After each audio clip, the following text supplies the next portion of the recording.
And now for our feature presentation. He'll be fine on the mountain.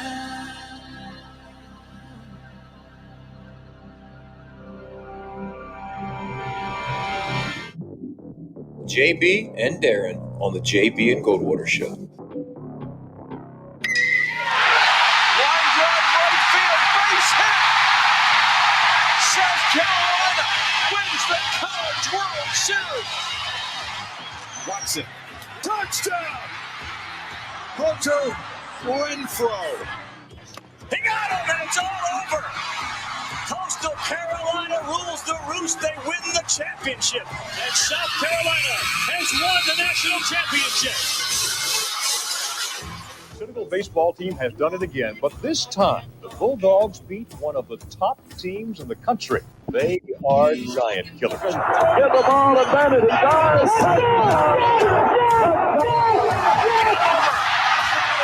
Gamecocks are in the Final Four.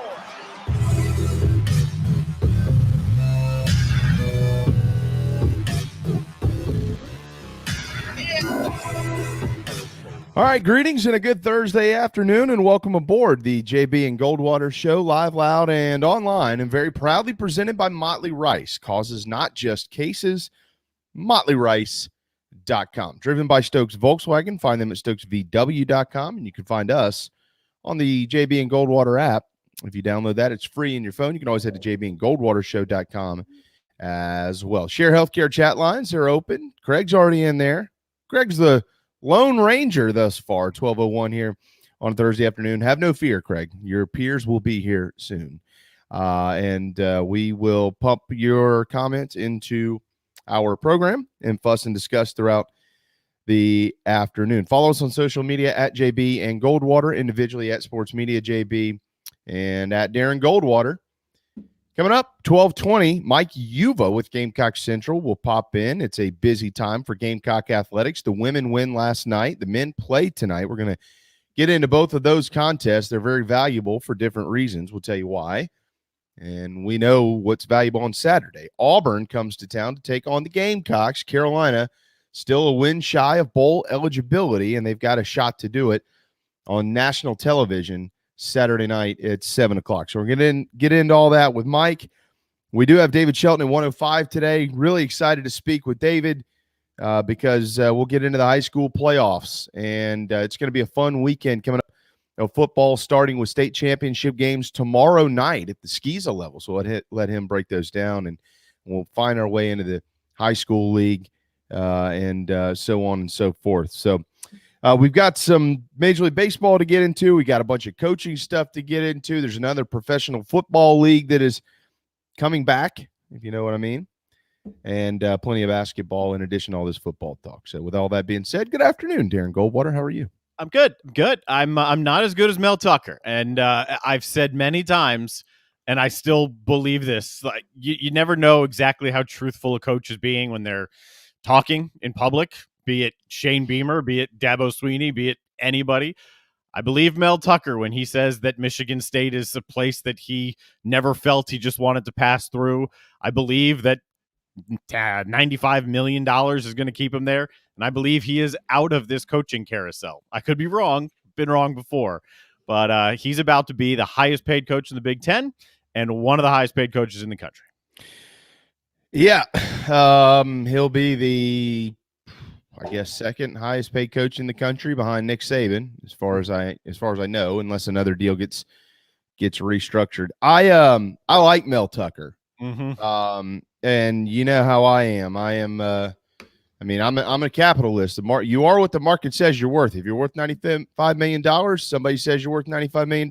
Guess what? You're worth $95 million, whether I like it or somebody else likes it. I never, Darren, we don't ever know what goes into these negotiations. There are, on a surface level, to have the conversation. Mm-hmm. You can only speculate. And, it's easy to easier to speculate what they might be like at this point in time for a guy like Mel Tucker, who has surfaced as a candidate at some of the major jobs in the country, jobs viewed and considered by many and most to be better than Michigan State, like LSU or even a Southern Cal and so on and so forth. So you have leverage, right? When your name surfaces, and if there is a possibility that you might leave, you have leverage. But what we don't ever know is what those negotiations actually look like. You can kind of assume things like, hey, look, I'd really like to be here a long time, and this is what I'm looking for. No, we're not going to pay you that. Okay, well, you know what? I guess I'm going to go ahead and go interview for this job. Well, now hold on a second. I'm not going to go as far as to say that Michigan State is making a mistake, because there's no proof behind that, and I think that'd be kind of a ludicrous statement by myself. But I feel like there's a little bit of irresponsibility in this. And the only reason I say that, I'm not for it or against it or anything like that. He's been a head coach for 3 seasons, and he's got 1 winning record, which is now.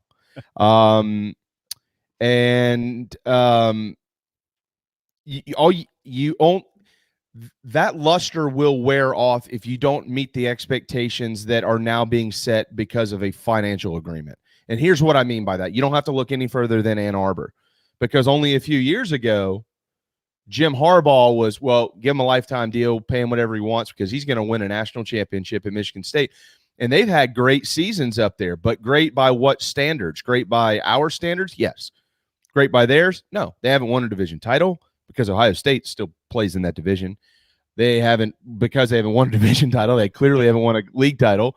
They haven't been in a playoff, so they haven't won a national championship. He's 1-4 in bowl games, but I think his record, Darren, is something like 59-23 or something like that. In Michigan, it's a fantastic record, but is the juice worth the squeeze? So, you're kind of in a similar spot here. From what I understand, I saw a couple of major boosters are going to finance a large majority of this. I'll be interested to see what the details are, the buyout and things of that nature. That's always important. But I just feel like there's a little irresponsibility, but I'm not going to go as far as to say it's a bad deal or anything like that. If that's what he's worth, that's what he's worth. I just found it astounding. The guy's been a head coach for less than 3 seasons. He's about to be worth $100 million. It was eye-popping. I mean, there's no doubt it was eye-popping. It's risky, right? I think that's a good word, because good word. Yeah. Is it it's not LSU, right? And it's not Southern Cal in terms of the appeal. You referenced those. So it's risky, but I think it was Craig in our Share Healthcare chat line that said it's a price of keeping someone you value. And that's right, because either you want to keep him around and you want badly to keep him around, or he's going to go because he has all of that leverage right now. And if he does in fact want to be there, then good for him. He built that leverage, and then he could go back to him and say, listen, man, I want to be here, but if you can't match what I'm going to go get somewhere else, then what am I going to tell my wife, right? What am I going to tell myself looking in the mirror? So I want to be here. Do you want me here as badly as I want to be here? And that's the price of doing business right now. It also says to me that if everything will be given to a certain program, a lot of different programs would fit this bill. If everything is given to them behind the scenes to be competitive, and they already have the advantage of being in a major conference like the Power 5 conferences, then there's a belief there that you can win. And there is a track record right now. Michigan State, Harbaugh is having as much trouble with Michigan State as he is with Ohio State. So at the moment, things are pretty good up in East Lansing. Oh, yeah, no question. Yeah, I mean, look, everything I just said could be out the window. I mean, season isn't over. I mean, they could go win out, get into the playoff, and who knows, right? I mean, so yeah, it look, at the end of the day, I mean, I was just given an evaluation of what could come based on the way that I see it now. At the end of the day, someone thinks he's worth $95 million. Fine by me. Yep. It is what it is. And like you said, if somebody else out there is, look, we're prepared to pay this guy big time to come coach our program, then the market has determined for Michigan State, if you really want him, this is what you're going to pay. And then you have one of two choices, right? Let him walk or keep him around. Looks like they're going to keep him around. And it looks like, again, a lot of that is going to be privately funded, which will always get lost in the shuffle, because if he runs out there and goes 6-4 next year, and then you get a bunch of Spartan fans saying, oh my God, we're paying this guy. Well, you're not paying him nothing. 2 boosters are picking up the large majority of this tab. So shut up. I've heard Carolina fans say, we paid this amount of money in a buyout. Well, you didn't pay crap. Okay. Nope. Somebody did, but it wasn't you. And it wasn't really your school either. So, yeah, it just is what it is. It's where we are, and congratulations to Mel Tucker if all that comes through. He has done an outstanding job, and I really like him. Yep. I think he's a great football coach. Yep. 12:10 here on a Thursday afternoon. The Share Healthcare chat lines now they're rolling. Hey guys, how's everybody going? Good. Did see a question from Clint. Asked David Shelton on a scale of 1 to 10, how absurd was it to cancel the Shrine Bowl in September? I've already jotted that down. I'll ask him. I'll tell you on my scale, it's an 11. I think they should have let this play out. It's kind of ridiculous they didn't, but we are where we are with that as well. All right, into some hoops last night. Carolina throttles Clemson 76-45 in women's basketball.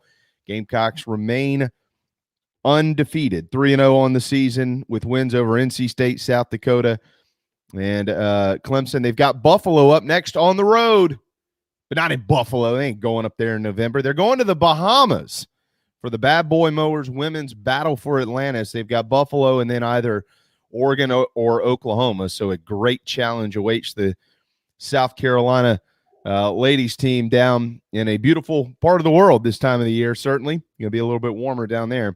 And then if they can get through those, they've got a championship game to play on Paradise Island on Monday, November the 22nd. But last night, a little bit of a slow start for Carolina. Clemson came out and kind of hung with them for a while. And then they went to halftime and they had to play another half. And Clemson couldn't hang with that. Couldn't hang there. It was a blowout, 31-point blowout. Shot 48% from the floor. Did South Carolina, and as impressive as that was, 42%, Darren, from long range, 8 of 19, and they just keep doing what they're doing right there on the heels of another 5-star commitment who was honored at the game last night. So that was pretty neat to see, and looks like once again South Carolina's women's basketball team over every program in any sport in this state is the best one. Yeah. Yeah, there's not even another that comes to mind. Nope. I mean, that's even not on a level playing field right now. There's just not one. No. Yeah, it was, not a whole lot more you could say about it last night. I will say this is pretty funny. Stupid, but it's funny. Carolina raises the banner last night for the Final Four, and they get their rings. And, I scroll the message boards here and there. Actually, on message boards, you actually find, that's how I found out about the Zach Stacy incident. I didn't even know about it till I looked at the message board. So you always, I always scroll around and see what's going on. You try to ignore the crap, but I couldn't help but click on one post because somebody was bitching and moaning about the size of the lettering on the Final Four banner. That literally happened. I'm like, small or too big? Like, what's the problem? Too small, but as compared to the other Final Four banner for the women. But what they didn't realize was that the logo was bigger. And at the end of the day, who cares? I mean, do you not have problems in your life? Like, don't we all have problems in our lives? Like, there are real things to deal with. Yeah. Getting on a message board and complaining about the lettering on a Final Four banner is literally all the way at the bottom of my list. Yeah. There's so much complaining about everything right now. I mean, you can't turn anywhere and not hear at least something on the side, just something complaining. You can't look at something and not see amazing. Like the random pointless, okay, something happens and normal people would just say, okay, whatever, like who cares? And then there it is, someone screaming about it. Why? Just go on with your life. What do you care? Banner. I don't care if they ever hang a banner. Who cares? They went to the Final Four. It doesn't. It's neat to see. It's great for the players to walk in and go, we did that. Mm-hmm. Oh my God. There's no way I was going to get through 2 hours without mentioning that today. That was just baffling. So if that's you, I'm sorry I called you out, but dude, you got to get off the couch and go get a life. I'm just going to be honest with you. That's just embarrassing. Yes. Very embarrassing, to be honest with you. Charleston Southern played yesterday as well up at Wake Forest. They fall 95-59. And there is a bunch of basketball to play tonight, including South Carolina against UAB at Colonial Life Arena. That's Andy Kennedy, for those that maybe have missed that, versus Frank Martin. They're best friends. Andy Kennedy has called them brothers time and time again. They have coached together and all that. We're going to get into all that in a little bit with Mike Uva. This is going to be a great challenge for South Carolina tonight. People, guys, y'all, many of you maybe do. We have actually, most of our audience is pretty bright. Some of you, the light bulb is a little dim, but that's okay. A lot of people probably don't realize how good UAB is. They're like really good. They're a tournament team. They're the preseason favorite to win their league. They score 95 points per game. And I know they haven't played anybody it's on South Carolina's level yet, but this game tonight, I mean, I would, if you said pick somebody to win tonight, I'm going to pick UAB. Because Carolina just hasn't proven to be consistent enough to beat them yet, Darren. They're really good. Well, if you're going to pick, I'll tell you I already have picked in another way, and I picked UAB, and they are favored by 2 points. And, yeah, they're a very good team. I think they've got 4 starters back from last year. They should be. Many expect them to be a tournament team, even if they don't win Conference USA and have a year that a lot of people expect them to have. It's a test right here for South Carolina. We've talked a lot about the non-conference slate and some of the other games and kind of touched on this one. Don't overlook this one, because this will give you an idea of who this South Carolina team is and where they are in grasping Frank Martin's defensive philosophies, because UAB is going to test them. I agree. This is a game that's been overlooked on the schedule by a lot of people out there. They went ahead right into December and circled Georgetown, Florida State, and Clemson, and thought, well, that's the difficult part of the non-con. UAB is good enough, believe it or not, to beat all those teams. They're really good. So tonight is going to be the most difficult test of the season. For those that may not realize this, Princeton's pretty good too. So I mean, this has been a tough start for South Carolina from the standpoint of who they play. But tonight's certainly going to be the most difficult. Again, we're going to get more into that in a little bit with Mike Uva. But in town today at TD Arena is the Shriners Children's Charleston Classic. That's a mouthful to say, but it is certainly worth it, because the Shriners Hospital is fantastic. The 22nd ranked St. Bonaventure Bonnies in Boise State will tip it off at 2 on ESPN2. Again, downtown at TD Arena. Looking forward to catching that one. And then the winner gets the winner of Clemson and Temple. The Tigers in town. It's a 4:30 tip on ESPN2 from TD Arena. And then tonight you got Ole Miss and Marquette and Elon and West Virginia. That Ole Miss Marquette game has got my attention. I got a feeling that could be pretty good. That's at 7 o'clock.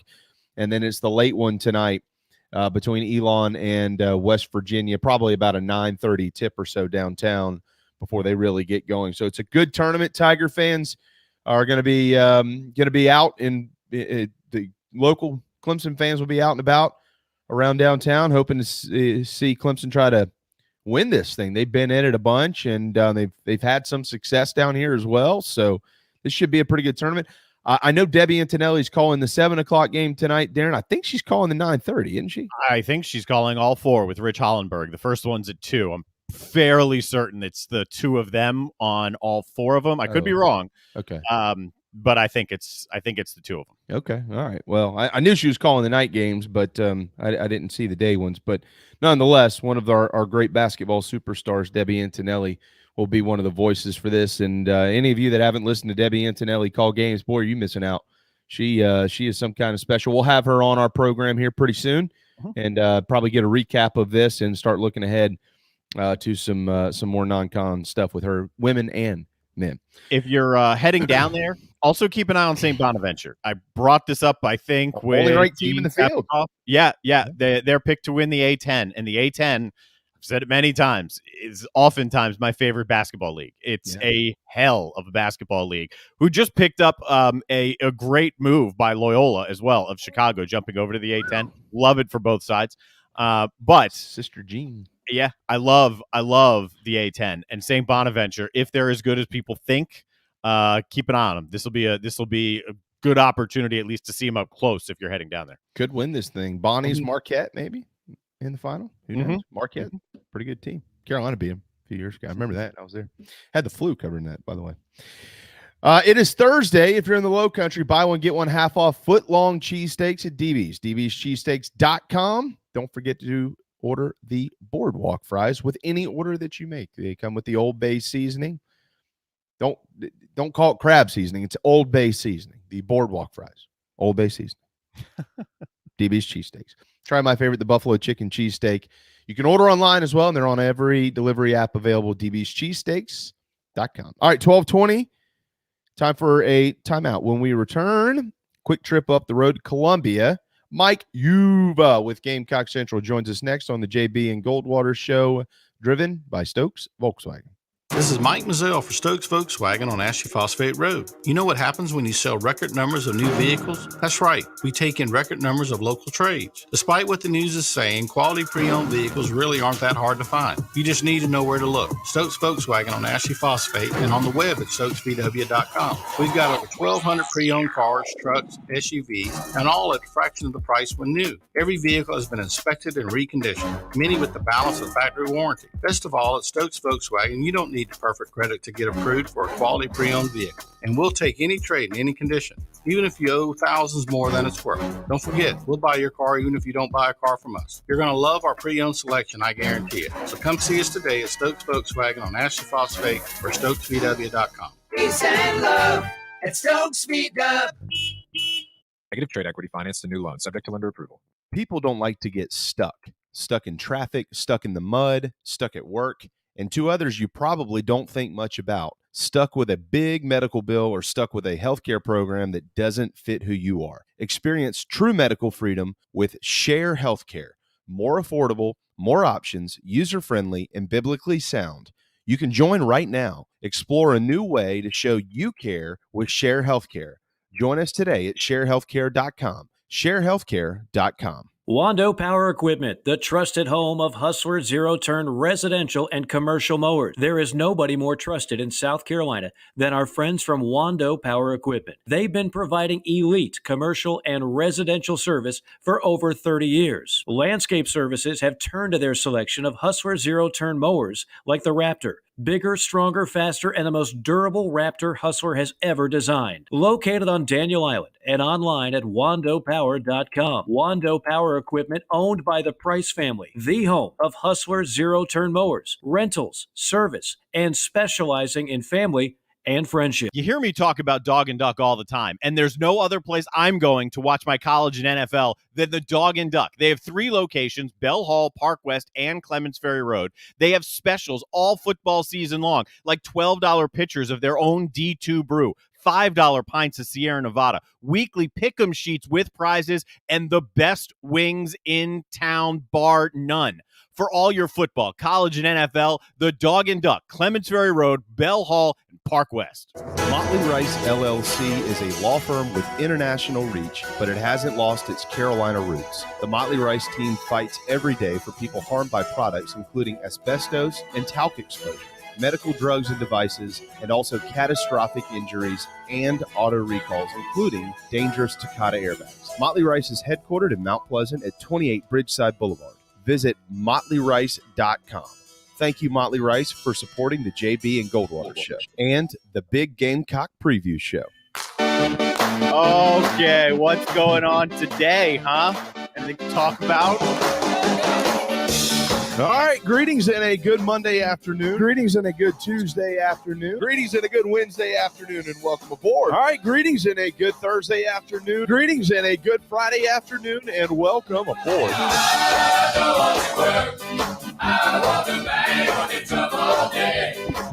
All right, 12:24 Thursday afternoon. Welcome back. We're a week out from Thanksgiving, boys and girls. Start slowing down on your meals so you have enough room to shove everything in next week. By the way, next Wednesday we'll be off. Darren is headed to Florida, and then we will not have a show on Thursday. Probably know why. And then Friday we will air from 10 a.m. until 12 p.m. We're going to back that up a little bit. And, of course, the big Gamecock preview show will be a part of that. But it's not today. Mike Yuva is with Gamecock Central, joining us from Columbia, where he's been covering women's basketball, men's basketball, football, hockey, cricket, croquet, badminton. He loves the shuttlecocks, from what I understand, and so much more. What's up, man? Butch, how you guys doing? Have you ever whacked the never mind. Well, yeah. Where are we going here? Well, JB. I started drinking early, so it's fine. It's all good, man. Nothing else to do on a Thursday. I'm just kidding, Mike. How are you, first of all, man? It's been a couple weeks. What's up? I'm doing well. What do you want me to do? You want me to hop on the show and say everything sucks working at Gamecock Central and Brian Shoemaker's just an asshole. Wes Mitchell sucks.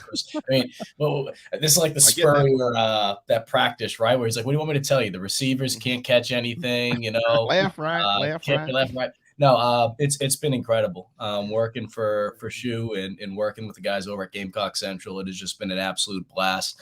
I do feel at times it's like, and I say this, hopefully I'm not going to get like a text or a phone call in the middle of this that, I feel like I'm not doing anything at times in comparison to what I did at TV, because some of those days, you'd be working crazy hours. Now, with that being said, it's probably not the best time to say that, because Colin Taylor basically did his whole Lewis Snow Clark tour last week, going from Columbia to Asheville to Missouri, going back to Asheville, back to Columbia. But, I say all that because it's going to start to crank up, especially with our video plans for Gamecock Central. We've obviously been able to implement some of that, be able to give people a free taste of that with not putting that behind a paywall. And what our hope is that people see what's going on over at Gamecock Central, the exciting changes that are taking place. And on top of all these changes, some of the stuff that they've been doing for years, the bread and butter, the recruiting stuff. Wes and Chris are some of the best that I've ever met that do it. And we have a lot of great people in the state that do it as well, not just at Gamecock Central, but these two guys, it is incredible what they know. And there's a reason why, of course, they come on your shows a lot. So I say all that because it's been a blast. I've really enjoyed my time over at Gamecock Central. And the best part about it all is that there are some big plans that we've already announced this week with the Guarded Trust Fund. Yeah. We have Jason Brown on the show. We're going to continue to be able to pay players, and that's great. Current players down the show. But we have even bigger announcements to share in hopefully the coming weeks, that I'm very excited to be part of this company. Well, first of all, you're doing a great job. So we certainly appreciate when you put out. Thank you. Looks good too. The layout, whatever you're using, I'm a nerd for that. Yeah. So it does look good. I approve, and I know that's what you're going to. I'll tell you what, not to get too nerdy right now, because I'm sure like 95% of your listeners could care less. But that's the amazing thing. I used Avid that's an editing software at Watch Fox, and here's the reason I'm sharing all this. We would have, I'll never forget this. I had to do this multiple times. I used it in college. But when they brought it over, because Sinclair, who owns Watch Fox, they own WCIV, where Scott Eisenberg does a tremendous job at, they made all the Sinclair stations use Avid. And we had like 2 8-hour sessions, and we had another 4-hour session of just learning how to use Avid. And I'll never forget the trainer saying, this is the same editing software they use to make Lord of the Rings, and they use this many layers. And I'm not trying to – the reason I say all that is I'm just thinking to myself, I said, buddy, all I got to do is cut like 30 seconds of highlights, a couple of touchdowns, a couple of baskets, some home runs. I don't need to do this and that. Now, there's some things that, are beneficial with Avid, but the bottom line is it's just way too much of a pain in the ass. So I'm using Adobe Premiere, and it's just been incredible. But that all goes back to Brian Shoemaker. Everything I've asked for so far in terms of what we need from video production, he's like, just let me know. And he's signing the checks. He's making it happen. And again, just very grateful to work for him. I can't believe what he did to Colin last week, though. Just running him around ragged like that. Poor guy didn't sleep. He didn't eat. He's jet lagged. Who the real winner was his wife. Michaela. He was able to get him out of the house. We can make wife jokes now that Colin's married. That's right. Yeah. And he had that good chime in, by the way, on the Halloween costume by Colin. That was, wow. That was some kind of something. I'm sure he didn't scare anybody, or actually probably everybody, with whatever. When isn't he scaring people though? Yeah, Just look at him. You know. Yeah. It's like, Colin, we love you, man. We'll hear from him soon. Yeah, some of us do. You know. So, well, last night I'm sure Carolina fans loved seeing that 76-45 whipping of the Tigers. They just stay right on track with doing what they do, which is win and blow people out while doing it. And now they're headed to the Bahamas, Mike. We'll get to the men here in a second because they have an incredible – I was texting with Derek Scott this morning. They've got an incredible challenge ahead of themselves this evening. But Lady Gamecocks, after defeating NC State, top 5 win to open the year, have just steamrolled through South Dakota and through Clemson. The way that I see it, Mike, and I get it, the competition the last couple of games hasn't been great.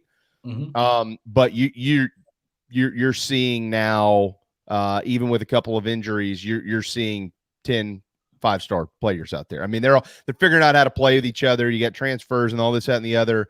And I don't see anything that says, well, once competition gets stiffer, they might slow down a little bit. I actually think that they're going to be that much better when the big dogs come. And I think this is her best team. I really do.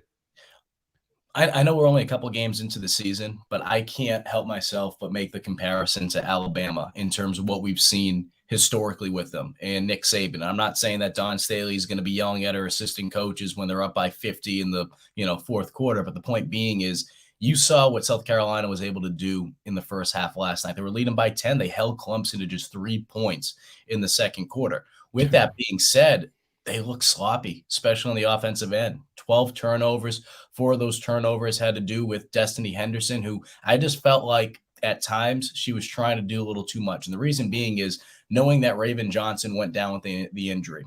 She was someone that Coach Staley gave extremely high praise about the day before. So I'm losing track. So today's Thursday. On Tuesday after practice. And then Henderson mentioned too that she was probably one of their better defensive players. That speaks volumes of a freshman being able to come in there and learn a defensive system in college. I mean, it's incredible.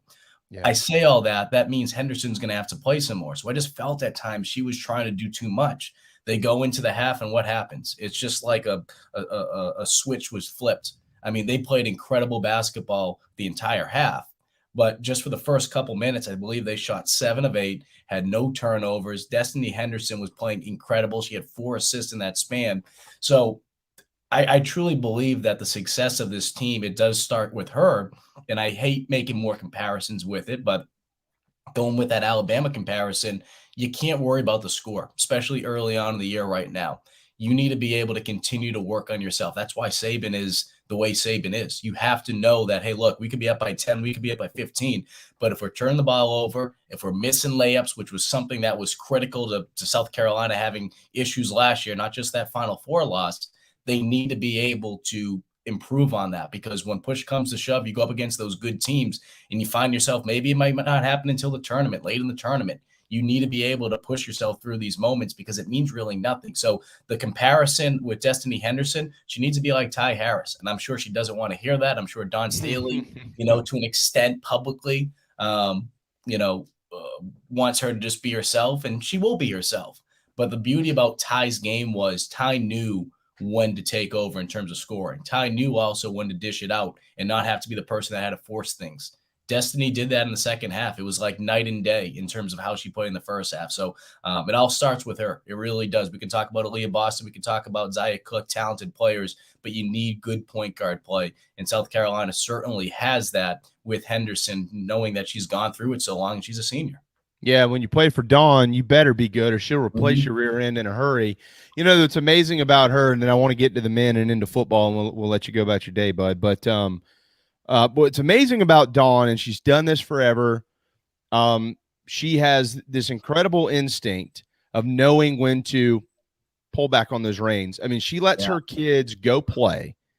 She's done this forever, especially – well, I say forever. She's done this since she knew she could trust her players, since she knew she had good enough players to trust them to go do whatever it is that they desired to do out there. Mm-hmm. And then they'll have they're college kids. What happens? They'll have these little spurts where they chuck it around and toss it around. And so I've talked to Dawn about this before a few years ago. She's like, look, it's double-edged sword. One, I want to see how they do. The other side, I want to see how much they learn trying to figure it out on their own.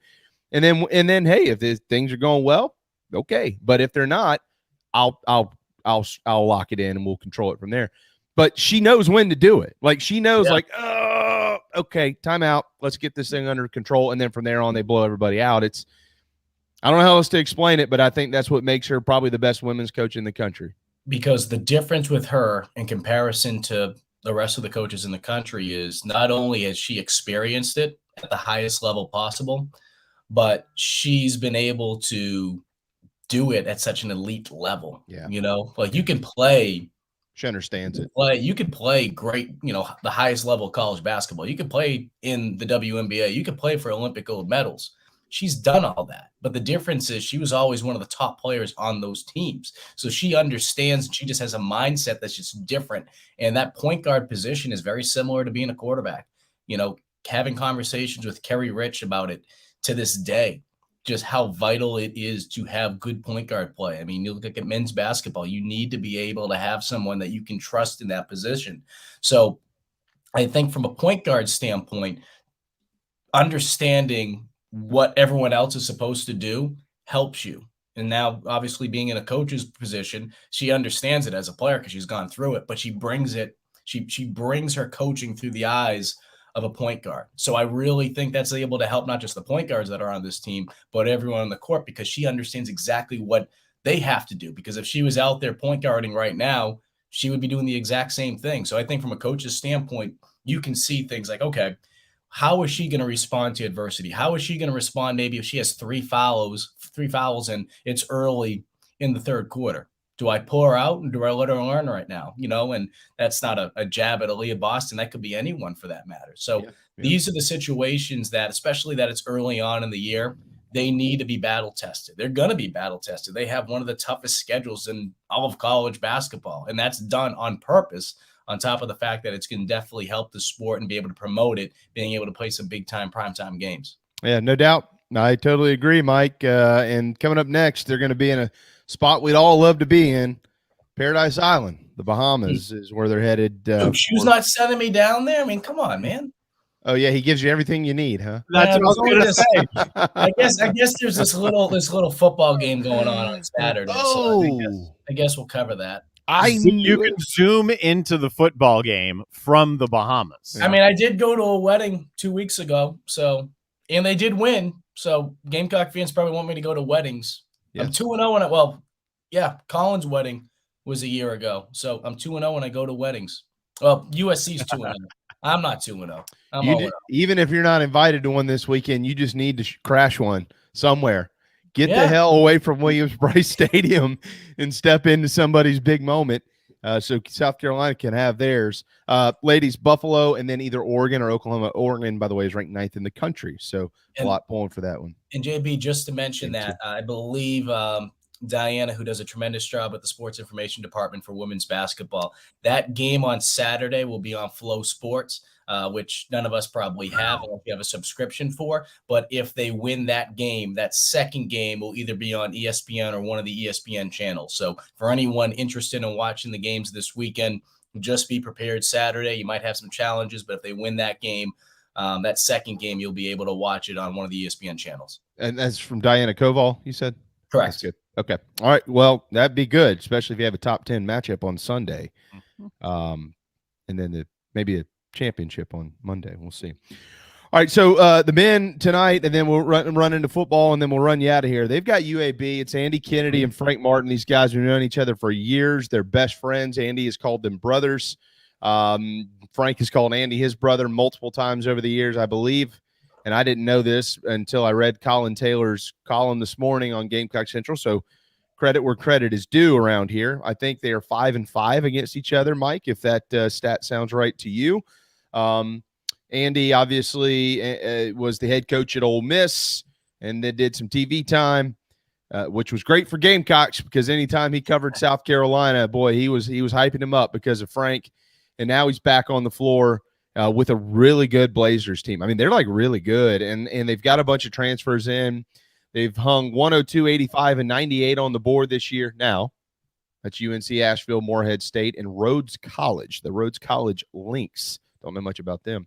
Lynx. So they haven't seen South Carolina, and some might not think, well, maybe Carolina's not that good. Well, they're better than those 3 teams. Mm-hmm. So this is going to be a great challenge tonight, and it's not just a challenge in the fact that there's good players.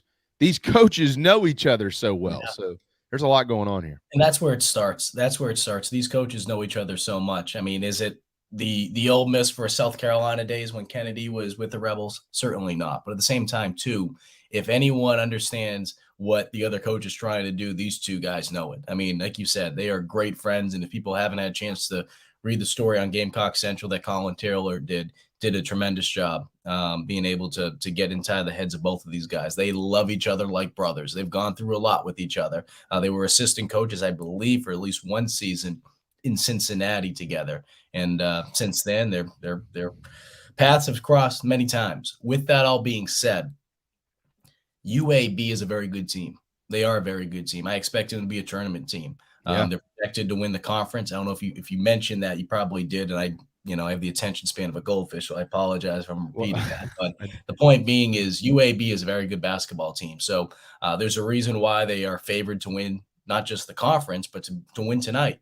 And just be prepared for it. Be prepared for Gamecock Twitter to start burning down if things don't go well early on. I think with South Carolina, more than anything, they need to just be able to sustain rhythms, sustain those streaks. And when those streaks go poor, because it's basketball, right? You go on runs. You got to find a way to get out of that rut, because it seems like for South Carolina, if they go on a good run, for whatever reason, it turns for the worse, and it's ×2 in terms of how bad it is. And then not only do they work their way back up, but the hole's so big that we've seen with South Carolina, they're very good towards the end. I don't know if it's a conditioning standpoint. I don't know what the hell it is. South Carolina, it seems like those final 5 minutes of some of these games, they're always able to come back. It's just they run out of time.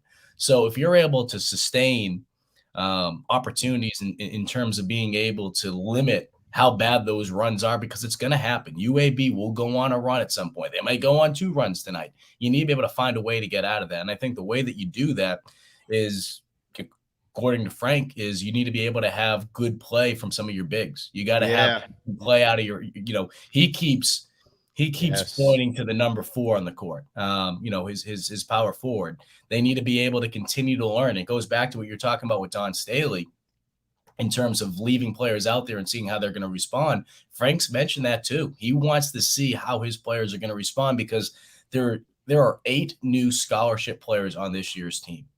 They're continuing to learn how to play with one another. So right now, we're only 3 games into the year.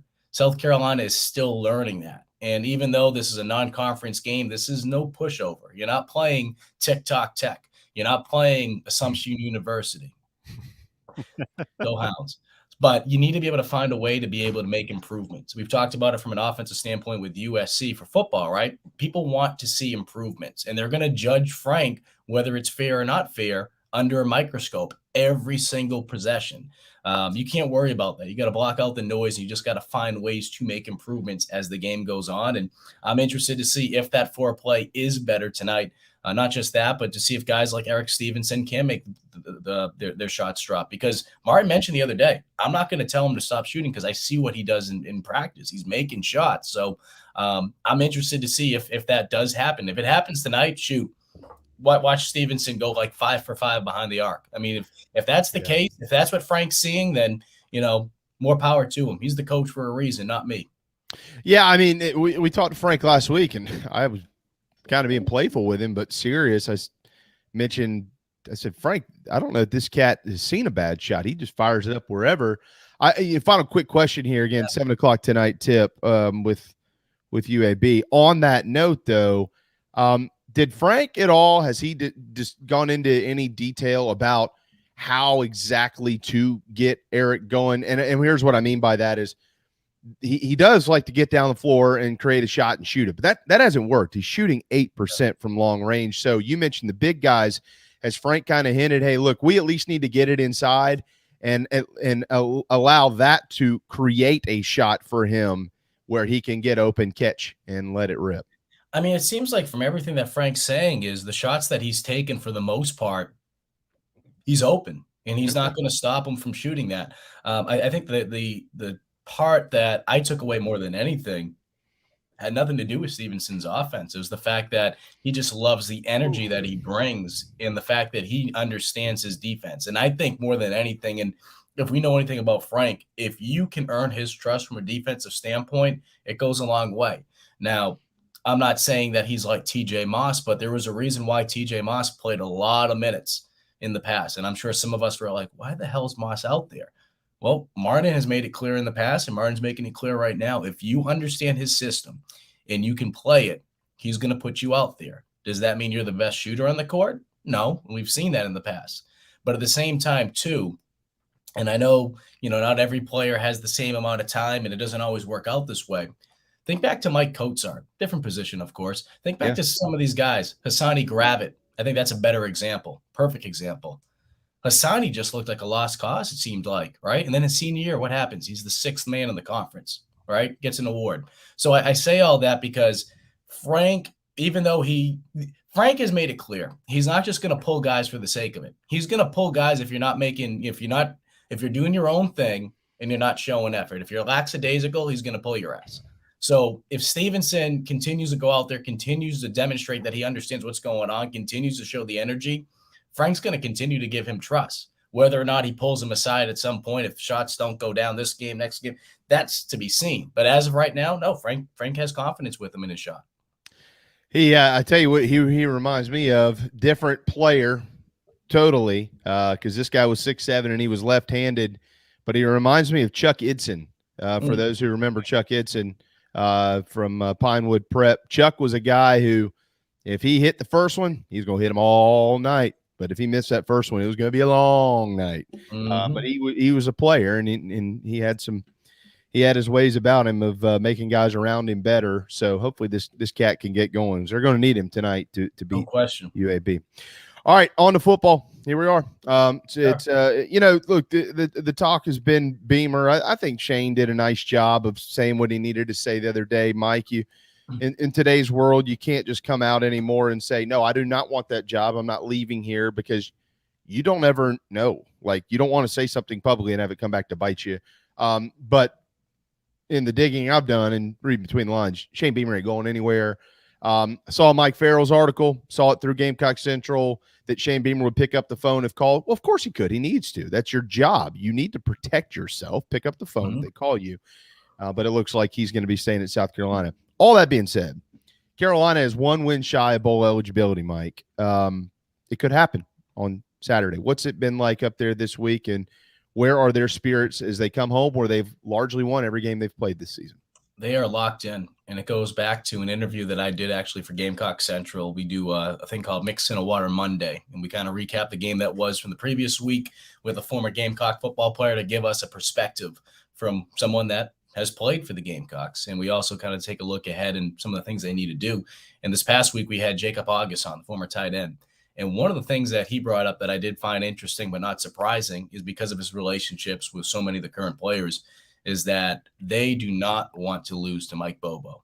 So if you have any fear that they are overlooking Auburn, and I know you're probably saying, why would they overlook Auburn? Well, hear me out. If you have any fear that they're overlooking Auburn and looking ahead to Clemson, which has happened before, it's natural. You got a big rival coming up. It could happen to Clemson this week, even though they have a big matchup against the number 10th ranked Wake Forest Demon Deacons. They do not want to lose to Bobo. There's a lot of people in that locker room that were left with a bad taste in their mouth in terms of how he handled things. Now, whether or not you agree with it, whether you felt like, it was that's the part of the business side of it, a lot of those players, it did not sit well with them. And the last thing they want to see is a guy that was coaching them a year ago, leaving in the manner in which he did, to go to a better team, to come back and then just run it up on you. That's the last thing they want to see. So a lot of these players are just locked in. They're laser focused. And I think if anything, in terms of just this game alone, last week was probably the best thing that could have happened to them. And I'm not trying to look at that and put a spin zone on it, but in terms of just this game by itself, last week was the best thing that could have happened because they were all fat and jolly. They got too full of themselves. You saw all these friggin' Josh Van diagrams, videos, this and that. You knew at some point it was going to come back and hurt them and haunt them. And not saying that the players and coaches are the ones that are putting all these videos out. Justin King and his department do a tremendous job. That's not the point. But it just seemed like there was like, okay, we beat Florida. Slow down, though. Slow down, you know? And I think being able to go out there and get your teeth kicked in a sense, right? You know, you probably thought you were going to be able to go up there and play a little bit better than you did. You probably didn't think they were going to make the type of adjustments they did in terms of being able to force Jason Brown to have to stay in the pocket or make you run to the left because they stopped you on the right side, what Shane Beamer said. They took away their right, kind of like a basketball player. They want you to dribble to your left. South Carolina's going to have to make adjustments this week. But I think more than anything, knowing that Bobo is coming into town, knowing it's under the lights, knowing what's at stake, this team's going to be locked in, and it should be a fun one. I'm not saying they're not going to necessarily go out there and win, but at the same time, too, I would not be shocked if they go out there and beat them because they are just that focused this week. Let me applaud you with something because you just said a truth that nobody this week has wanted to say, and I've tried to hint at it to let other people step up to the stage and take it. You've said it a couple times. I'm telling you, nobody wants to listen. And I love JC and I love Keith and I love Wes and all these guys. What they've been doing all week is wrong. It's not true. I love you if you're watching or listening. There is a deep feel for Mike Bobo in that locker room, and I know it. Shane Beamer's got it. He respects him. He's not going to say anything stupid publicly. But I know behind closed doors, Mike, and they're doing everything they can to not make sure or to make sure this doesn't get public and make sure that this is all about Mike Bobo. They're pissed. They're pissed. Let's go back to last year when the Gamecocks turned down the bowl game because of all the COVID issues they were going through, right? Ray Tanner had a meeting with that team, with interim head coach Mike Bobo. Following that meeting, there were conversations with a specific positional group, and some of those messages were passed along to me. And I put the report out saying that some of these players, because it wasn't like some raggedy ant at the end of the bench, this was one of the leaders of the team, specifically said, I do not want to play for this man in a bowl game. I just don't. And I remember putting that out there. I got phone calls. I had conversations with people that were on that staff pissed at me, absolutely pissed. How could you make this up? Blah, blah, blah. Because Adam Zucker at CBS had put it out there, retweeted my story about it. Everything I said, though, I continue to stand by today because it was true. And things continue to play out the way they were. And it's just funny how life works out. I'm not saying Bobo's a bad guy. No. He made a decision. But the point being is there were a lot of people that didn't want to play for that man in a bowl game a year ago. I can promise you that. And I'll stand by that story. There are people right now that are even more pissed off at the guy in terms of how things went down. So we can sit here, we can pretend that everyone's holding hands, singing Kumbaya, that they're going to come out, give each other big hugs. Oh, how you been? No one gives a shit about that. They just don't. They want to go out there and they want to send a statement to him saying, you know what? That's what you want to do. And I think I said this. I think I put Shane Beamer's head on one of the guys in the movie. It's like a Bronx Tale. You're back in the bar. We asked you to do something. You didn't want to do it. That door is locked. Bobo's going to be in that stadium. Now's you can't leave. So what's going to happen? Is Bobo going to be able to get the final laugh? We'll have to wait and see. When that door's open, when that score ends, I mean, the clock runs out, the score's up there. Who's going to have the last laugh when that door opens in that movie Bronx Tale? Is it going to be Bobo or Beamer and the team walking out? We'll have to wait and see. Yeah, I absolutely, Mike. I mean, there's the thing, and I see Clint, one of our favorite people here. Clint, I'm not saying that anybody's worried about Mike Bobo. They're not, and they're not going to be thinking about him while they're playing the game at all. But this is something that has been motivating for a lot of these players deep down as they have worked to prepare for this game, and that's what we're talking about here. They're not going to be running around the field going, "We got to prove to Coach Bobo up there that I can catch." No, that's not what I'm saying. But this has been something that these guys are like, as you said it best. I can't say any better than that. They have been laser focused, locked in. And you know what? Sometimes it takes things like this to get guys kicked into gear. It just does. I don't know why. Dabo Swinney has used these phantom BS reasons to get his team kicked into gear for years. And you know what? It worked. All of it. Every single time. You know what it is? Lots of coaches do. And I'll be quick because I know you guys are up against the time. I went through a situation like this in college. It lets you be so laser focused in terms of what your assignments are. But once kickoff happens, It's not like that goes out the window, but it doesn't really matter. So that's what I'm trying to get at, that it helps you. It's, you know what it's kind of like? I mean, I never took it, but it's kind of like Adderall in a sense. It lets you stay focused. During the week, Mike Bobo is that Adderall pill. It's going to help you stay so focused. But once you get into that classroom, once you get onto the field, you have to execute. None of that extra stuff is going to make a difference. But that is what this team did this week, and that is what's going on. And I feel like once they got on the field, they're not going to be thinking about Bobo. But in terms of leading up to it and everything that goes into the preparation, they were more focused because of it. Yeah, I absolutely. I totally agree with you. And I've heard not similar, the same exact things. We might talk to the same people. My God, help us. And, you know, and look, as I mentioned yesterday, this isn't this, you know, if the players are making it personal within themselves, I've had to do that before in my athletic career. Who cares? I don't care. Do whatever it takes for you to play well. But, you know, from the outside looking in, it's not personal. I wish Mike Bobo and his family all the best in anything they do in the future. Same time, don't stand up there on that podium and tell everybody how much you love the place and you can't wait for your kids to grow up there and you've been wanting to look for a place to call home and yada, yada, yada, and you finally found it. And Shane, I can't wait to be here. Thanks for offering me this job. Where you need to hire this guy to come coach the offensive line. You know, Shane, Auburn's got better players. I think I'd rather go to Auburn. Really? Well, maybe you should go to Auburn, Mike. I mean, you know, so he deserves it, and maybe Carolina gives it to him on Saturday. And let me say this, too, and I'll give you the final word on this. How many games? How many games they played? 10. 90% of the games have been pretty poor from a play calling standpoint. There's a lot to look at out there. Mike, you played football. You know, it's been a little tough up there in the box at times. And last week it kind of reverted back to where it's been. Florida was perfectly executed by everybody, including the water boy. If it's motivating to anybody else, it should be to Marcus Satterfield. And, you know, I know fans don't want to hear that. There's so many of them that just want to fire the guy and move on about their business, and maybe that's what happens. Okay, I think Shane Beamer will make changes when necessary. But if you're Marcus Satterfield this week, there should be something deep inside of your stomach that says, this guy, I'm going to prove to him why I'm better than him. Even though we all might think, no, you're not.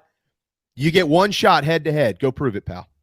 I truly believe coming out of the bye week, the play calling, even going back to last week, I think Satterfield did a good job. I think the issue was there was just so many self-inflicted wounds, and they just were not able to get into a rhythm. So I say all that because I do feel like when you listen to Satterfield, and he mentioned not just him, Kevin Harris mentioned it, the fact that Satterfield's starting to call plays that makes him feel more comfortable, and he's starting to do that for other players too. So I bring that up because look.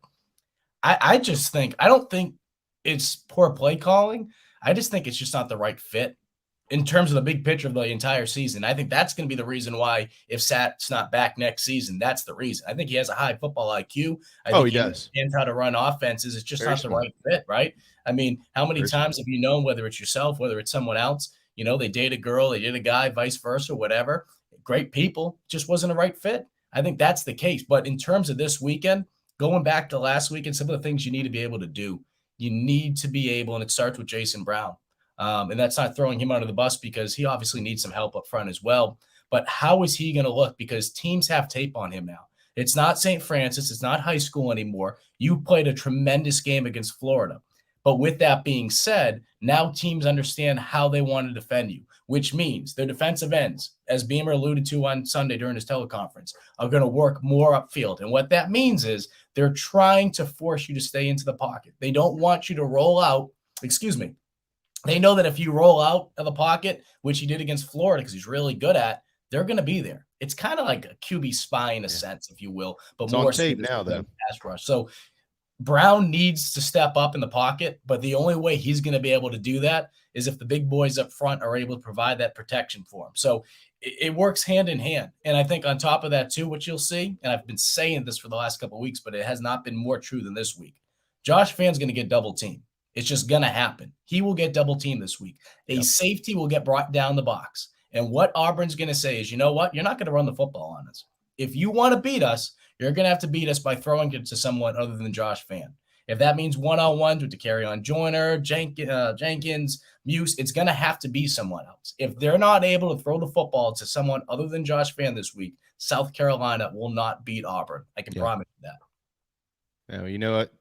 Just do it. And you know what?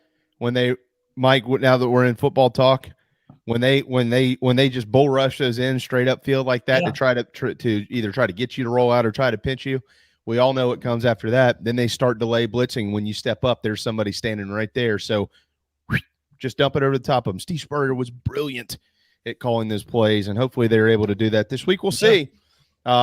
I think Carolina's going to play better than people think they are. I really do. D tackles are going to – I think the defensive line is going to have a big bounce-back game. It wasn't all on them last week, but in terms of looking big picture this whole season, that was probably their worst performance all year. I mean, the linebackers could have done a better job with their fits, but I say all that because I think they're going to have a big bounce-back game, and if they can do what they did last year – I understand the quarterback's different. I understand the play calling's different. The players are different. If you can make Auburn – force them to throw the football and become one-dimensional, that is the last thing they want to do. That's what happened last year, and, look what happened. Well, Carolina hoped to look up and see something good happen. Carolina fans hope to look up and see something good happen on Saturday night. It's going to be chilly, but it's going to be glorious. We only get 2 more opportunities. A couple cold ones, Take your dad's schnapps, throw them in the old, hot chocolate. It'll be good to go. Yep. Yeah. I was about to say a couple cold ones. You mean a couple of warm apple ciders or spiked eggnogs? That's what I'll be sipping on. Peppermint schnapps, hot chocolate. And attaboy. Look, it's pretty simple. Bourbon. Patrick Davis's whiskey jam. You're good to go. You'll be warm all night. Or even better, you can go to Bojangles and get yourself, 2 hot biscuits, and you can just put them inside your gloves, and then after the game, you have a nice little snack. Hey, by the way, since you have so much pull, and we do have to let you go on this note, but since you have so much pull at Bojangles, can you ask them to please bring back the jingle? Don't say the jingle. Gotta wanna need to get to have a Bojangles. I knew that was coming. That is my jam, dude. I love that thing. Never heard someone say that's their jam. Like Eric Church is your jam. Well, he is, but it is literally the greatest jingle ever, and they did away with it. It's bow time. It's so boring. The CEO of Bojangles did tweet at me yesterday, so I will. I'll see if we can talk to Jose. Come on, man. Gotta want to eat. We'll run a free plug for him here. Whatever we need to do, just bring it back. All right, we'll talk to them. Hey, I'll holler at you when I get into town. I'll be here all day, folks. I'll let you know what I'm walk by you this time. Yeah, we'll be there. I'll be there. I didn't realize it was you that last time. I walked literally right by you like a friggin' asshole. Hey, Coach Kingston stops by every time, so he's one up to you. Good. I can talk crap about the Dolphins to him. I know how much he loves the Patriots doing well right now.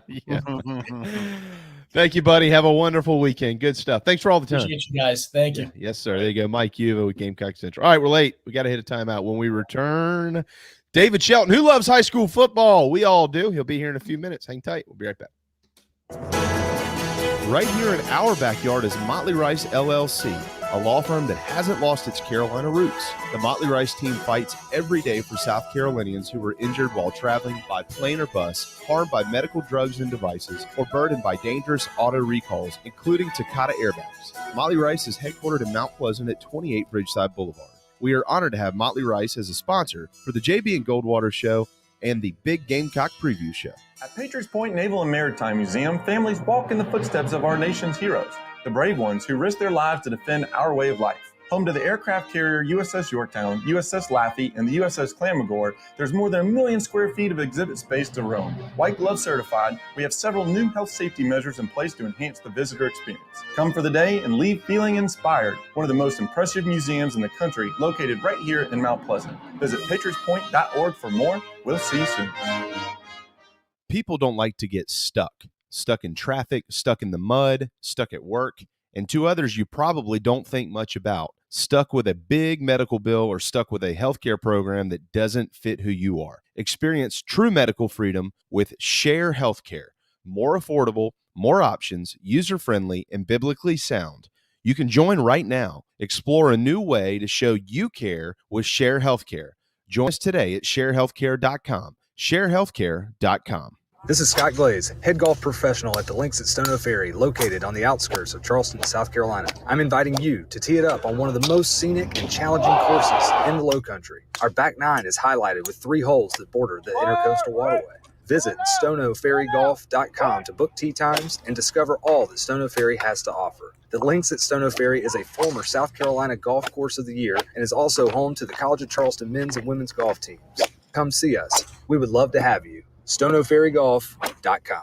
Family vacations, a new car, a new boat, all cost money, but you don't necessarily have to make more to afford any of that if you can save cash that's flying out the window now. iHelp Consulting can help you finally get the kids to Disney World, upgrade the minivan, or drop that new boat in the water next summer. Let Daniel and iHelp Consulting consult with you. No fees, just savings. You pay them a percentage of those savings. Save on essential services, credit card fees, you name it. Let them find it. These folks are incredible. iHelpConsulting.com. How can I help you? Hi, I'm Rebecca Roberts, owner of 3 Seeds Wellness Studios. And just like being in your favorite ballpark feels like home, our studio feels like home to our clients. We offer over 20 different services to help our guests cultivate, nourish, and grow their bodies and minds. Centrally located in the heart of West Ashley, we offer massages, facials, acupuncture, yoga classes, and everything in between, helping you become that you want to be. A complete list of services are available online, and gift cards are available both online and for curbside pickup. Go to 3seedswellnessstudios.com. Happy holidays. Hi, I'm Chris Half, Public Information Officer at the Patriots Point Naval and Maritime Museum. We're home of the mighty USS Yorktown, USS Laffey, Flamagore, and Vietnam experience. And we're a proud partner of the JB and Goldwater Show. We invite you and your family to come see us and enjoy a day on Charleston Harbor.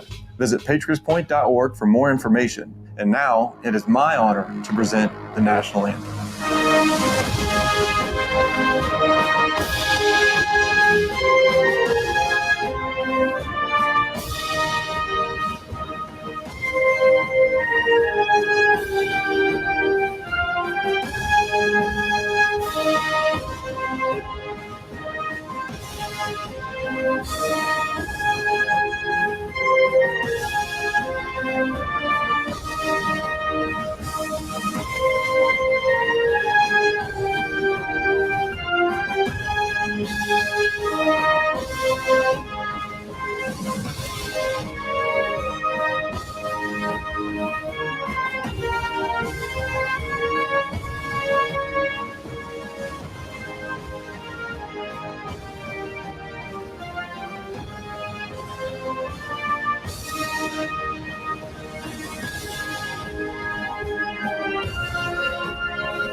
Live, loud, and online.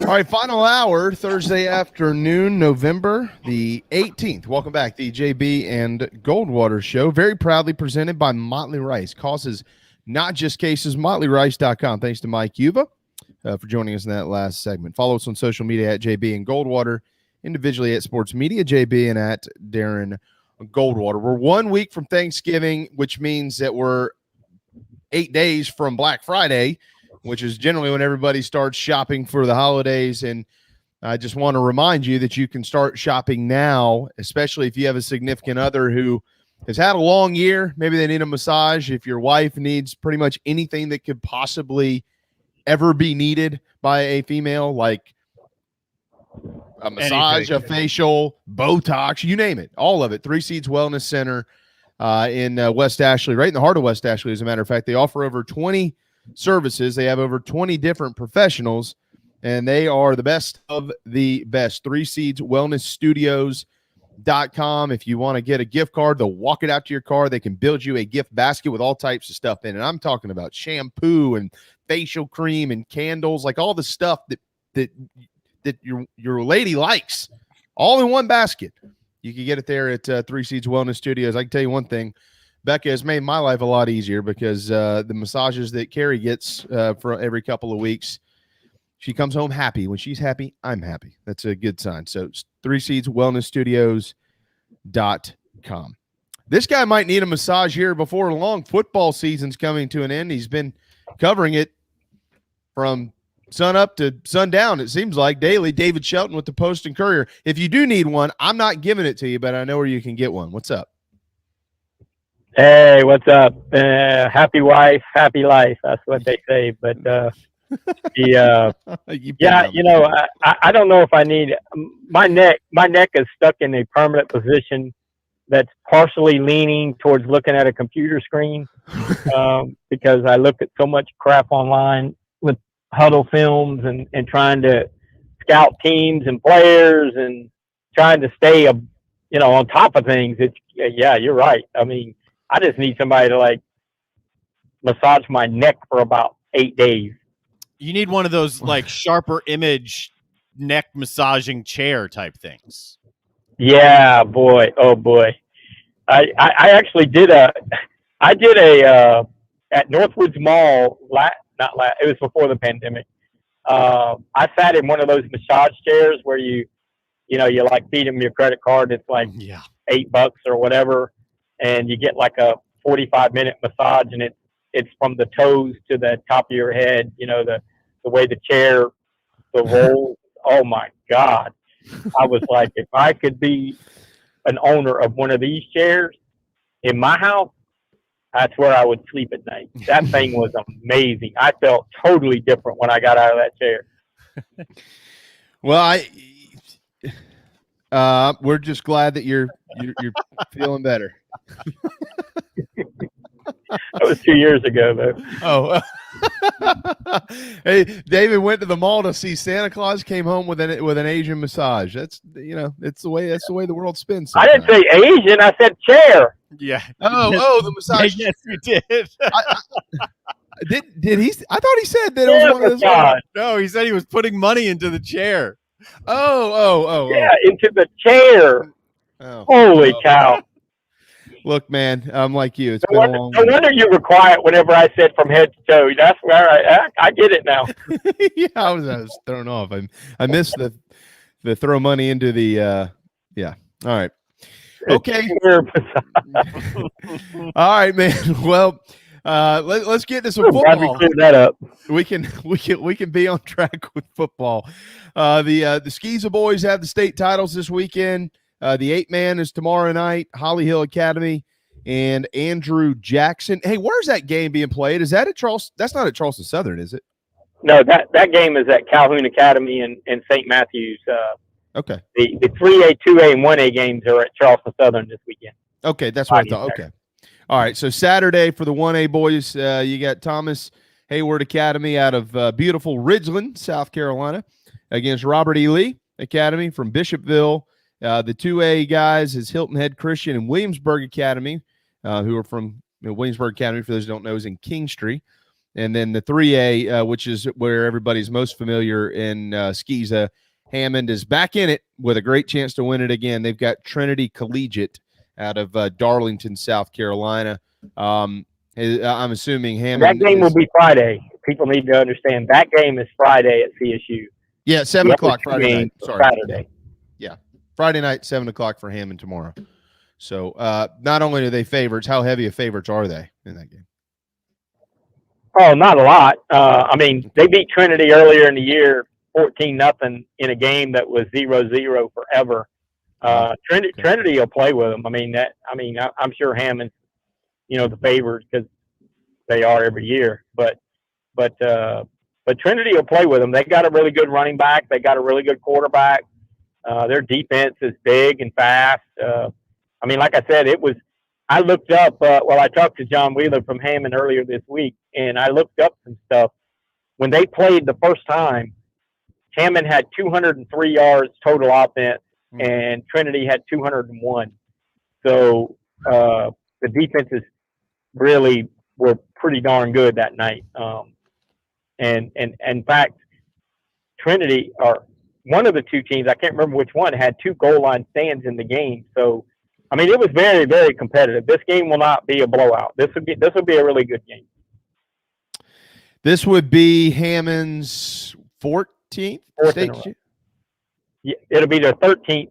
It'll be their 13th since 2006. but that's when Kimry took over. Yeah. And it'll be their fourth in a row, but they did win some in the 70s and 80s. I think it might be their probably about their 17th or 18th if they win. Yeah, it's amazing.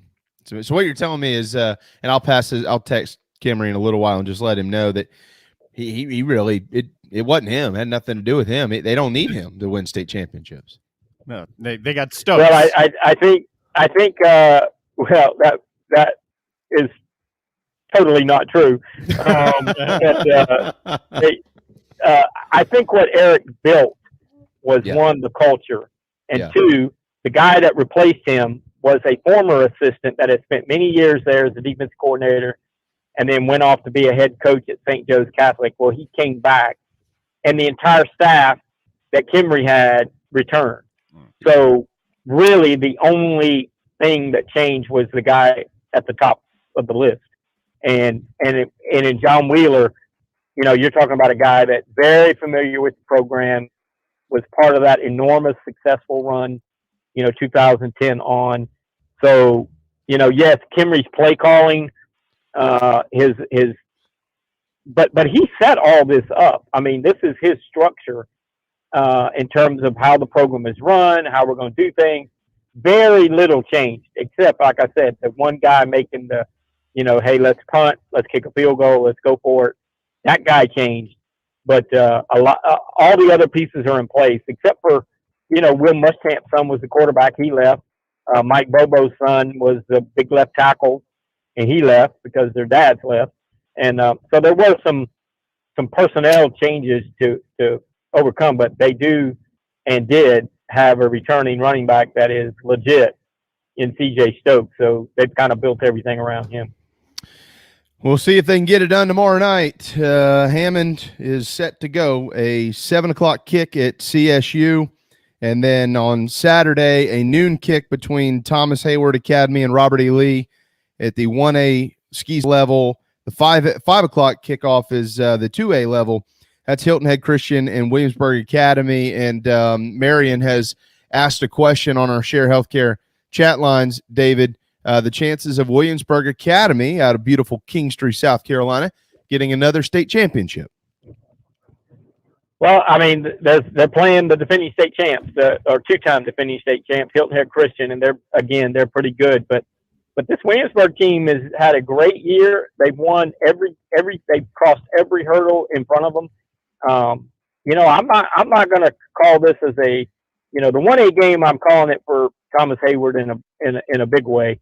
That 2A game, that could be a lot closer than people think. I think Williamsburg's got a fighter's chance in this game. Now, Hilton Head Christian is really good, but I definitely think that Williamsburg has posted some impressive wins, and I think they're deserving to be there. So I think that game could be considerably closer than a lot of people think. David Shelton, Post and Courier. All right, into the high school league we go. We'll go as quickly as we can here. We're not going to be able to go game to game, but we'll certainly try to summarize as much as possible. We're not going to keep David till 4 o'clock this afternoon, but let's just start at the Class A level and make our way up the list here. What stands out in the upstate, South Side, Christian and Calhoun County, and then you got Ridge Springs, Monetta at Lamar. What stands out between those two? I think that Ridge Spring Monetta Lamar game is going to be really good. I think it's going to be high scoring. I really think Southside Christian is going to win the upper state. I think Southside Christian is going to win the state title. They're the defending champs. They're the best team. They haven't lost. A lot of games haven't even been close. So I think somebody's going to have to pull an upset, but I don't think it's going to be Calhoun County tomorrow. Lamar is the home of a guy that I played with, former right-handed pitcher, Jeff Jeffords, who went to Spartanburg Methodist and then on to South Carolina. Well, I like to plug in little nuggets. Also the home of John Abraham and LeVon Kirkland. Well, we don't have time for every note, David. You know it all.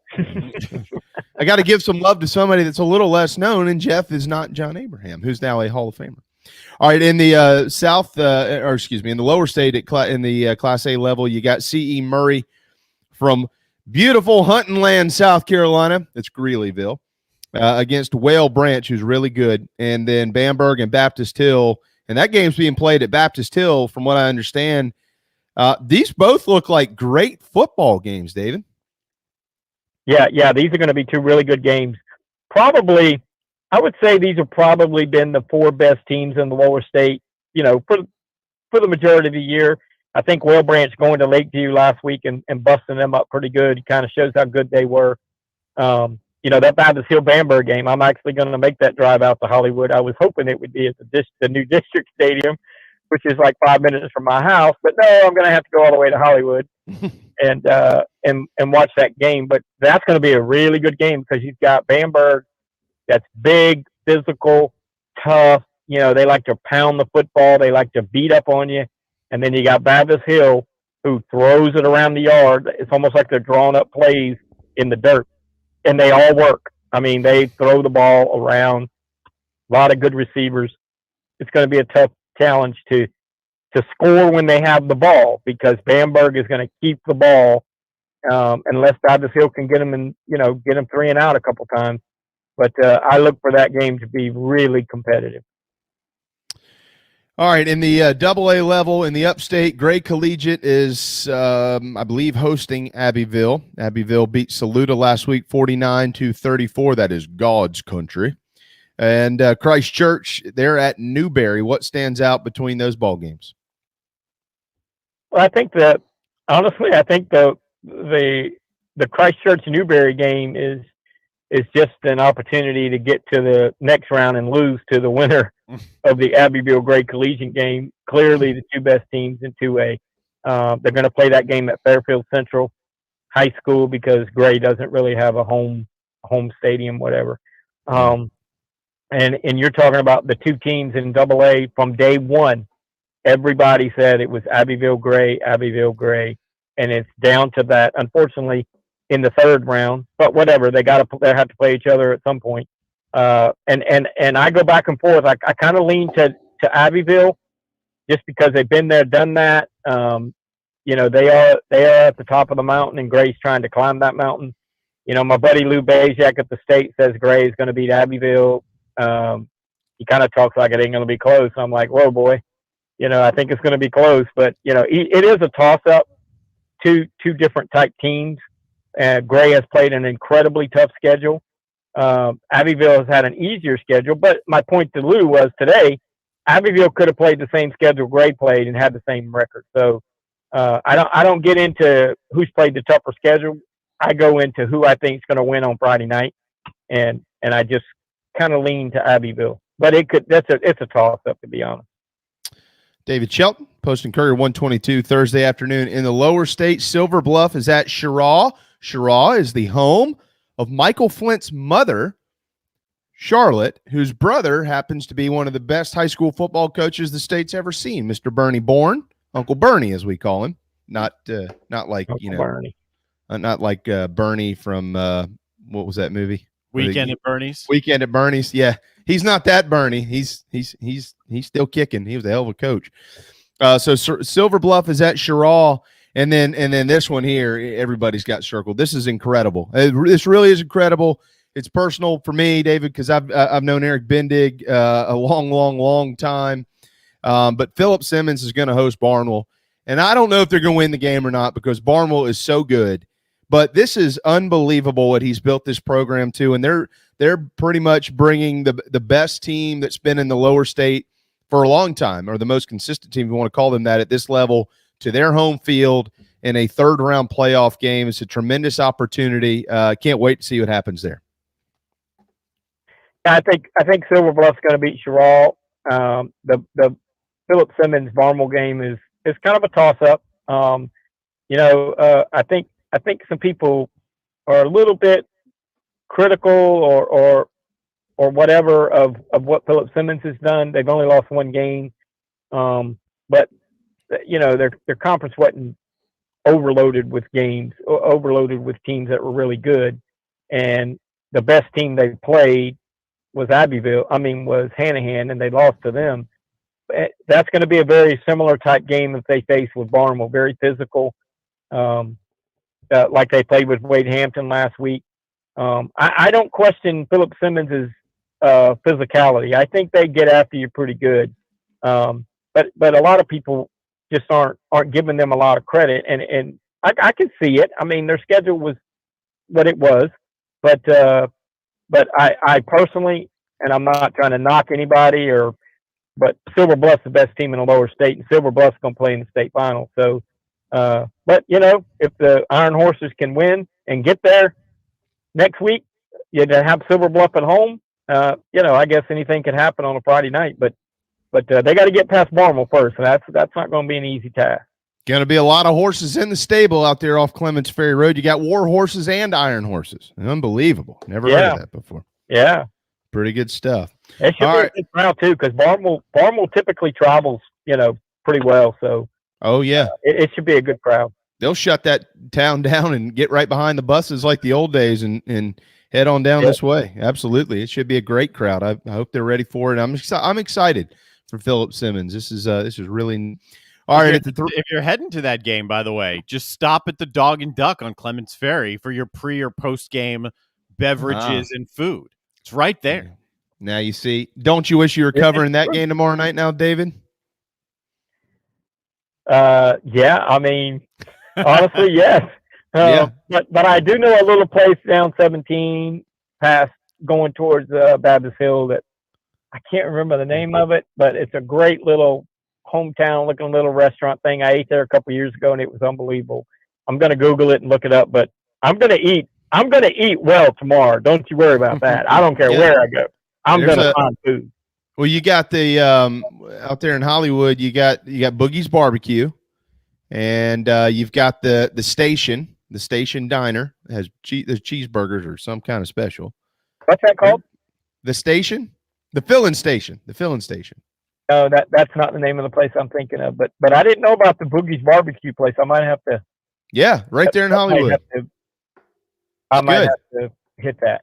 It's good. It's good. My wife and I go down there here and there. It's pretty darn good.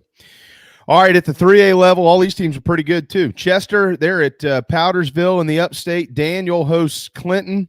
And then in the lower state, you got Brooklyn Casey welcoming Camden to town. And here we go. Here's one of our lower state area teams, Oceanside Christian Academy. David, I mentioned the other day with Darren, and you get a chuckle out of this. I don't know how many of the kids on this team have been to Dillon, but if they haven't, they're going to be in for a rude awakening because they love their football up there. It's a different town. It's a proud town for their high school football. I know that Joe Call and Casey Crosby and Willie Alford and all those guys, they know a lot about Dillon. I don't know how many of these players know a bunch about it, but they're going to walk into a Lions den tomorrow night trying to pull out a victory there. That's going to be an exciting game. So what stands out amongst those four, and kind of break that one down for us? Yeah, I think Oceanside's got a chance in this game. I was, in looking at it, Dillon really hasn't been tested. They haven't faced a team with the quality of talent or size that Oceanside will bring. This will be the best team Dillon has played. Oceanside has played a couple of good teams, especially early. They played Gray. They played Myrtle Beach. They played Beaufort. They played Hanahan. And then in the playoffs, they played that Gilbert team last week was really good. Very could have easily won that game.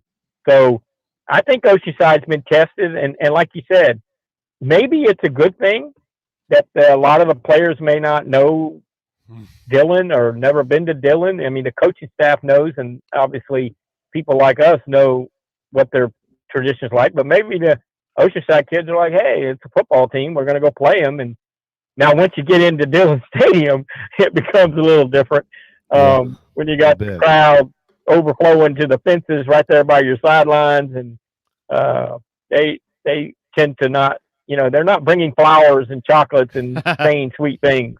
No. It will be a different environment than Oceanside is played in. They play their home games at Johnson Haygood with 2,000 people in a 18,000 seat stadium or whatever it is. So this will be a different environment, but I think they've got a shot. I don't think this is a foregone conclusion.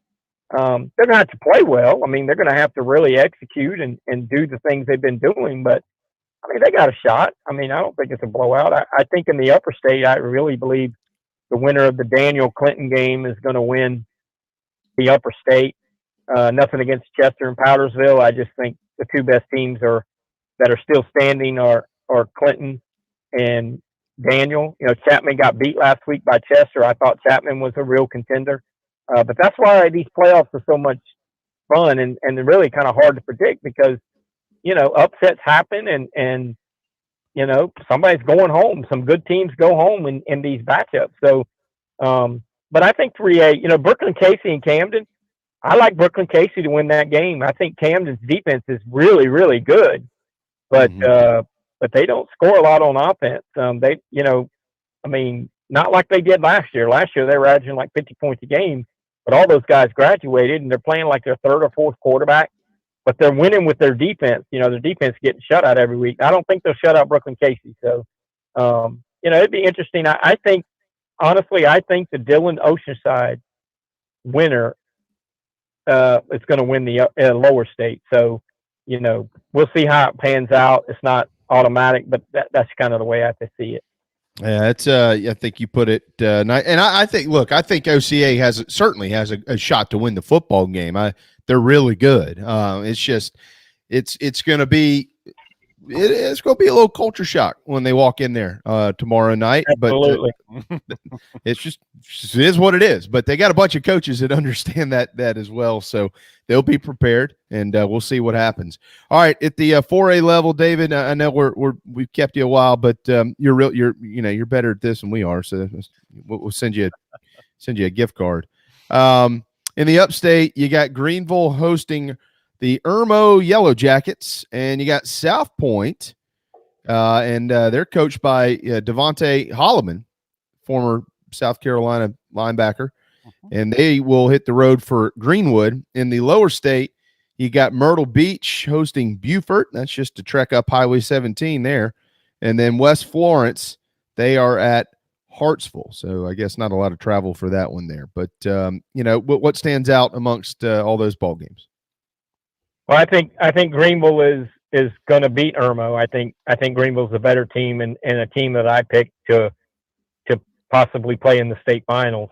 That Greenwood South Point game is going to be, in a word, hell. That is going to be a very good football game. Physical, two really good physical teams. I like Greenwood to I don't know if it'd be an upset or not, but I like Greenwood to win the game. I like a Greenwood-Greenville me match next week in the upper state finals of a close game played earlier. And then the lower state, I think Myrtle Beach is better than Beaufort, but Beaufort's, won 10 games. So they're obviously pretty good.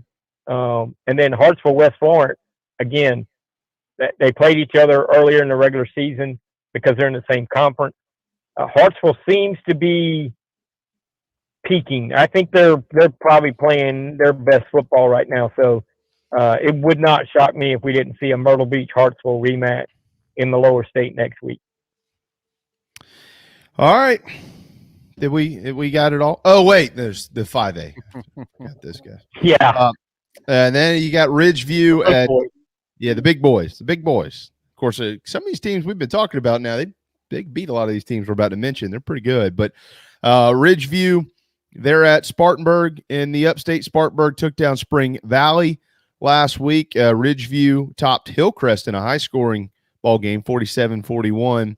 And, boy, Gaffney and Northwestern will face off at Northwestern. Go Paige Wofford and Northwestern, my pick to win the state championship. Yeah, I know Dutch York's still playing football, but I'm picking Northwestern to beat them.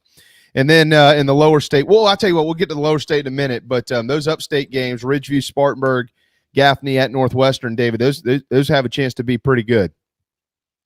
Yeah, I think all the attention is on the Northwestern Gaffney game for good reason. I mean, these been two of the top 3 or 4 teams in 5A all season. Everybody, since the brackets came out, everybody picked this game to happen. I think Northwestern's going to beat Gaffney, and now this is, and it would not be an upset. I think either one of these teams could win the upper state title. So I think it's going to be a classic game. The Ridgeview Spartanburg game won't have as much interest because of the one in the other side, but it'll be a good game. And I tell you, Spartanburg's been on a roll. They've got it going. They're back, and I think they can win this game and play the winner of Northwestern Gaffney in the Upper State next week. Well, somebody up there is going to get a chance to play one of these teams in the Lower State. Dutch Fork. Did I read this right? Dutch Fork is at Sumter? Correct. So let me ask you this. Why? Dutch Fork and Sumter were both 1 seeds, and in this round, Dutch Fork's side of the bracket was designated as the home team. So why did that flip to the Gamecocks?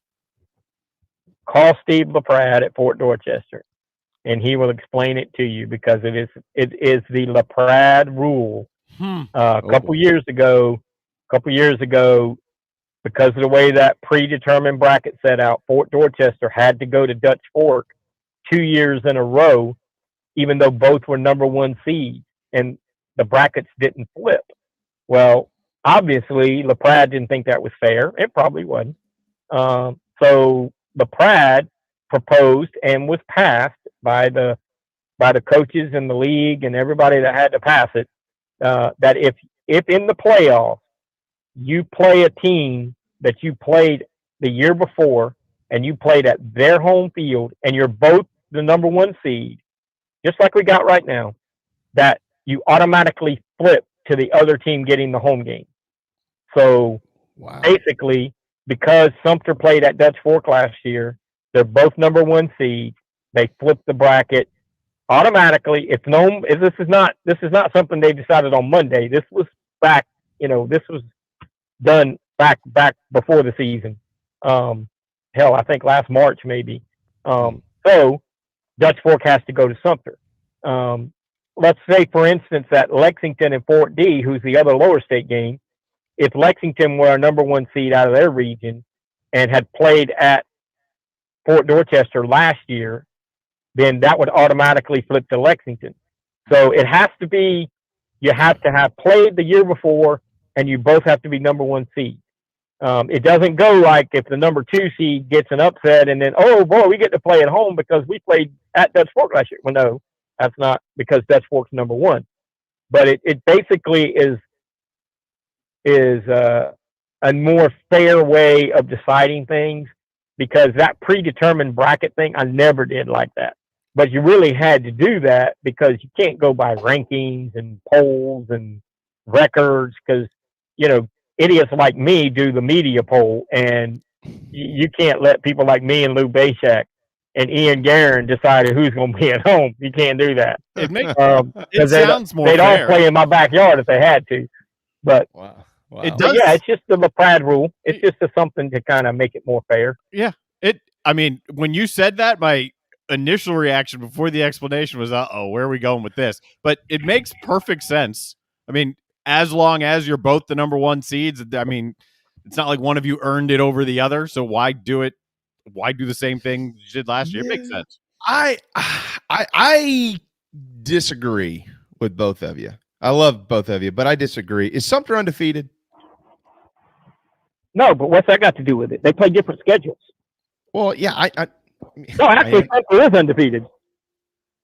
Okay. All right. Well, okay. If Sumter's undefeated, then okay, I could see that. But if you've got a loss and the other team hasn't lost all year long, I don't see why they shouldn't be rewarded for being at home. You've earned that. Yeah, but I don't buy that, because what happens next week if Dutch Fork's undefeated and Fort Dorchester's undefeated? Then you go to the bracket says Dutch Fork should host. That bracket is determined by the high school league. And, you and me and everybody else and their brother don't want the high school league determining who plays at home, kind of thing. So this was a way that you could just have it known ahead of time, and you could prepare for it. And it will work out fair over the years to come. It will work out as a fair proposition. Sumter does. So in other words, when the playoffs started, Dutch Fork knew that they were going to have to go to Sumter if both teams advanced. So just to interrupt here quickly, Sumter does have a loss. They are 10-1. They were undefeated in their region, but they did lose. Right. I thought they had a loss. Yeah. Okay. Yeah, but again, I don't go into that record thing because they play different schedules, and one region might be way tougher than the other, and from year to year. Perry Orth beat him. AC Flora beat him. Yes. That's right. They sure did. Well, Perry didn't play in the game. Perry didn't play in the game, but he was there. Well, yeah, Perry didn't play. Well, I mean, I don't know. I mean, I see your point, and I think a lot of people feel that way. But what if it was 3-4 years in a row when you went by your theory that one team had to go to the other team? It's just I don't think you can take record. I don't think you can take record in high school. I don't see it. I mean, what would be really cool is if when you get to the third round in lower state that you have neutral site. I was about to say that. Yeah. Then you don't worry about it. Then you just say, hey, Fort D and Lexington, you're all going to play, and you're going to play at Orangeburg-Rickleson High School on Friday night, and that's halfway between both schools or whatever. And Sumter and Dutch Fork, you guys are going to play somewhere in Columbia. Yeah.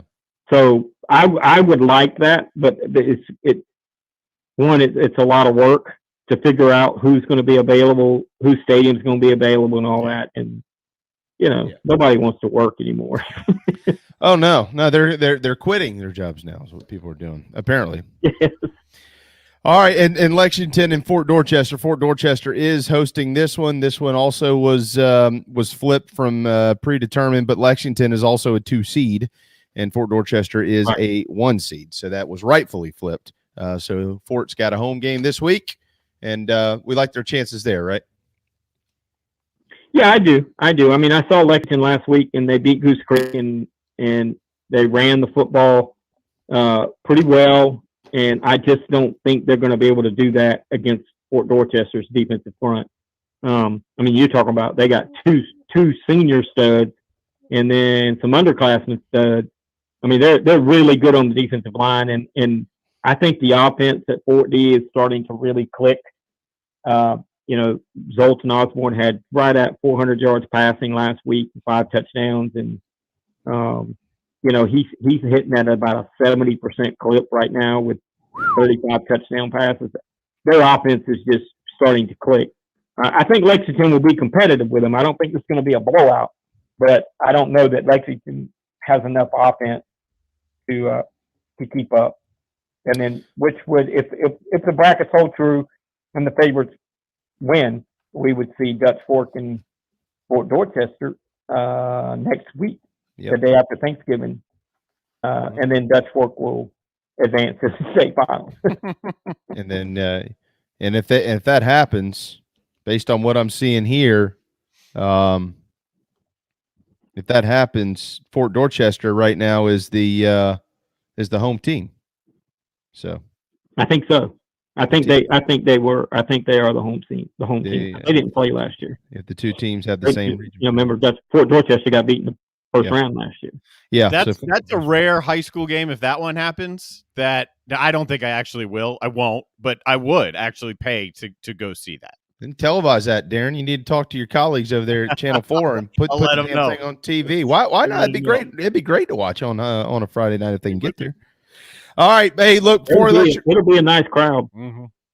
By the way, Craig, where's the 5A championship game played? That is at Benedict College on December the 4th at 5 o'clock.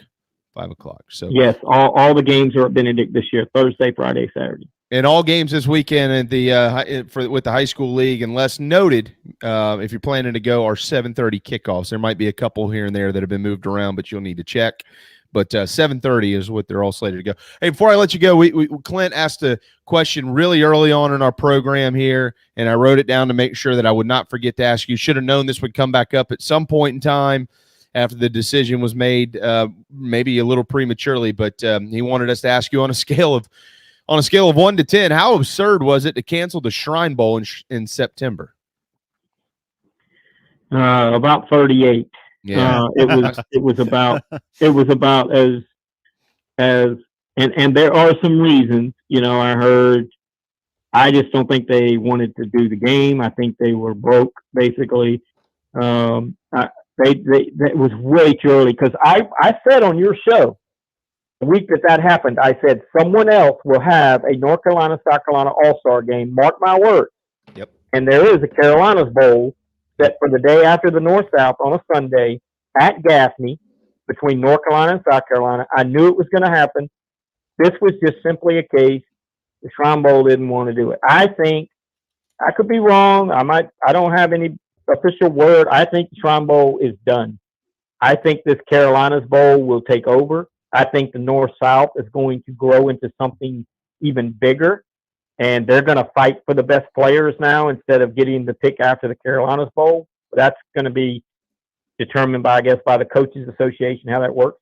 And I think the North-South next year will have a Junior Bowl the day before the North-South, or the day of, maybe before, or I don't know how they're going to do it. But I think a Junior All-Star game North-South is going to happen. So I knew when there wasn't no Shrine Bowl, I said, no, this is not going to happen more than 2 years. If it happens again this year, which it did, I said somebody, and Todd Helms, who is basically the godfather of the charter schools, Gray Collegiate, Oceanside Collegiate, he's that guy. Hunter Helms' dad. Hunter Helms is the backup at Clemson. Mm-hmm. He put this all-star game together that's going to be played on a Sunday at Gaffney, and he's got rosters and coaches and everything. Steve LaPlatte is actually the head coach of the South Carolina team. So, I mean, that's going to take off. That's not going away. I think the Shrine Bowl, as we know it, may be history, to be honest with you. Wow. Is that, I mean, on the surface, my reaction is, God, that's a institution. But with everything else that's coming along with it that you said, like the Junior Bowl and the rise of other games, is it a net positive, even though you're losing a long-running institution? Yeah, I mean, listen, the way Shrine Bowl was 75, 76, 77 years old, whatever it was. Things are going to go away. Things are going to die off in life. We as humans die off eventually. These big events, Major League Baseball is changing, NFL is changing, college football is going to have 86 teams in the playoffs in 3 years, and things are going to change.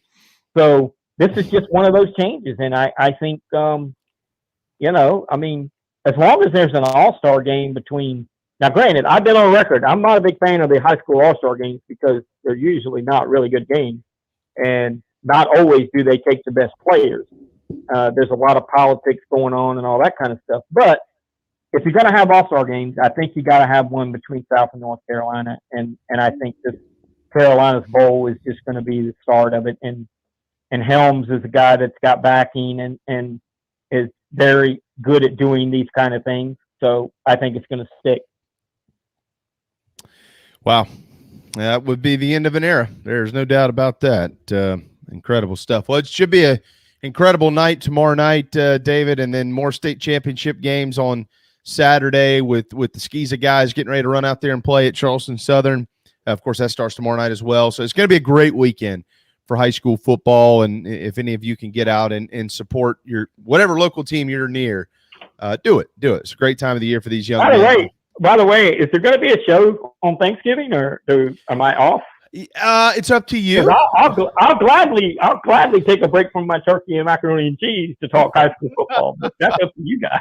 I mean, that would be a reason to do it, though, just to hear a food report from you. Oh, that's going to be a good food day. And I found out today I've got a macaroni and cheese smorgasbord coming Thanksgiving Day, and I cannot wait.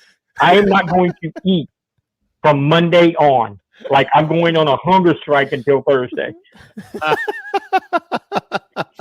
it's going to be epic. I got news today. It's going to be epic. Oh God, that is funny. Hey man, I hate to disappoint you, but we're gonna take Thursday off. But I'll tell you what, if you'll be awake, we will be doing our Friday program next week. We're going to actually run it from 10 a.m. until noon. So you can join us in that first hour if you'd like to, and preview the Friday night ball games. How about that? That's fine. Y'all just just remind me, and I will be awake. I have been waking up at 8 o'clock, thanks to Darren, especially on Thursday, with the early text messages I get. But yeah, I'll be glad to do it. Hopefully we'll have some teams playing on Friday. That'd be fun. Yeah, well, let's see who's going to be playing. Philip Simmons is going to be playing because they're going to win tomorrow. Oceanside, the Baptist Hill. There's going to be a bunch of teams playing. So go Low Country. They're going to get it done. Thank you, David. Have a wonderful weekend, man. Thank you so much. Okay, guys, you take care. There you go, David Shelton, Post and Courier. We've kept him forever today, but why not? Why not? And you know what? It's Clemson Carolina weekend next week, so we'll give David the floor for some Clemson Carolina stuff as well, in addition to the high school football. He's pretty well rounded if you haven't figured that out. All right, it's real late, but we do need to take a break. When we come back, a couple of quick nuggets to pass along that have popped up during the show, a couple of baseball notes, and then we'll send you on your way on this Thursday afternoon. Hang tight. The JB and Goldwater Show. We'll be right back. Hopefully, you won't ever need legal help for a catastrophic injury or health issues from a medical drug or device. But if you or a loved one suffers injury or loss, Motley Rice LLC is a nationally recognized law firm that is right here in Mount Pleasant at 28 Ridgeside Boulevard. Thank you, Motley Rice, for sponsoring the JB and Goldwater Show and the Big Gamecock Preview Show. Visit motleyrice.com for more. motleyrice.com. This is Mike Mazzell for Stokes Volkswagen on Ashley Phosphate Road. You know what happens when you sell record numbers of new vehicles? That's right, we take in record numbers of local trades. Despite what the news is saying, quality pre-owned vehicles really aren't that hard to find. You just need to know where to look. Stokes Volkswagen on Ashley Phosphate and on the web at stokesvw.com. We've got over 1,200 pre-owned cars, trucks, SUVs, and all at a fraction of the price when new. Every vehicle has been inspected and reconditioned, many with the balance of factory warranty. Best of all, at Stokes Volkswagen, you don't need perfect credit to get approved for a quality pre-owned vehicle, and we'll take any trade in any condition, even if you owe thousands more than it's worth. Don't forget, we'll buy your car even if you don't buy a car from us. You're going to love our pre-owned selection, I guarantee it. So come see us today at Stokes Volkswagen on Ashley Phosphate or stokesvw.com. Peace and love at Stokes VW. Negative trade equity finance to new loan, subject to lender approval. Wando Power Equipment, the trusted home of Hustler zero-turn residential and commercial mowers. There is nobody more trusted in South Carolina than our friends from Wando Power Equipment. They've been providing elite commercial and residential service for over 30 years. Landscape Services have turned to their selection of Hustler zero-turn mowers like the Raptor. Bigger, stronger, faster, and the most durable Raptor Hustler has ever designed. Located on Daniel Island and online at wandopower.com. Wando Power Equipment, owned by the Price family, the home of Hustler zero-turn mowers, rentals, service, and specializing in family and friendship. Family vacations, a new car, a new boat, all cost money, but you don't necessarily have to make more to afford any of that if you can save cash that's flying out the window now. iHelp Consulting can help you finally get the kids to Disney World, upgrade the minivan, or drop that new boat in the water next summer. Let Daniel and iHelp Consulting consult with you. No fees, just savings. You pay them a percentage of those savings. Save on essential services, credit card fees, you name it. Let them find it. These folks are incredible. iHelpConsulting.com. How can I help you? You hear me talk about Dog and Duck all the time, and there's no other place I'm going to watch my college and NFL than the Dog and Duck. They have 3 locations, Bell Hall, Park West, and Clements Ferry Road. They have specials all football season long, like $12 pitchers of their own D2 brew, $5 pints of Sierra Nevada, weekly pick'em sheets with prizes, and the best wings in town, bar none. For all your football, college, and NFL, the Dog and Duck, Clements Ferry Road, Bell Hall, and Park West. All right, guys and gals, we all know it's the holiday season and you've opened up your playbook for gift giving. Don't dig too deep because I have the perfect stocking stuffer for your favorite teammate. Gift cards and baskets from 3 Seeds Wellness Studios in West Ashland. Luckily, my wife doesn't listen to our show or she would know what Santa's delivering from the North Pole. Check out 3seedswellnessstudios.com for gift cards and their retail store and have their elves stuff a gift basket full of holiday magic. 3 Seeds Wellness Studios, 3seedswellnessstudios.com to score this holiday season. Hey, South Carolina, what's going on? This is Patrick Davis, and you are listening to my friends JB and Darren on the JB and Goldwater Show.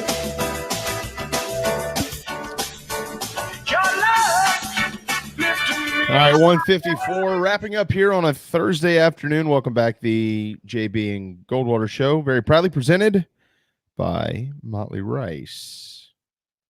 It's Power Hour, powered by Wando Power Equipment. WandoPower.com. If you are looking for a big, powerful piece of equipment for the holiday season, or maybe it's just something as small as a blower or an edger or a weed eater or something like that, you check with your local boys first before you hit the big box stores. Number one, they'll fix it. I don't remember last time I took a weed eater to Lowe's and they said, we'll be right back. No, that didn't happen. So check Wando Power Equipment, wandopower.com, or, maybe you love somebody so much you're going to buy them a zero turn. That's a lot of love.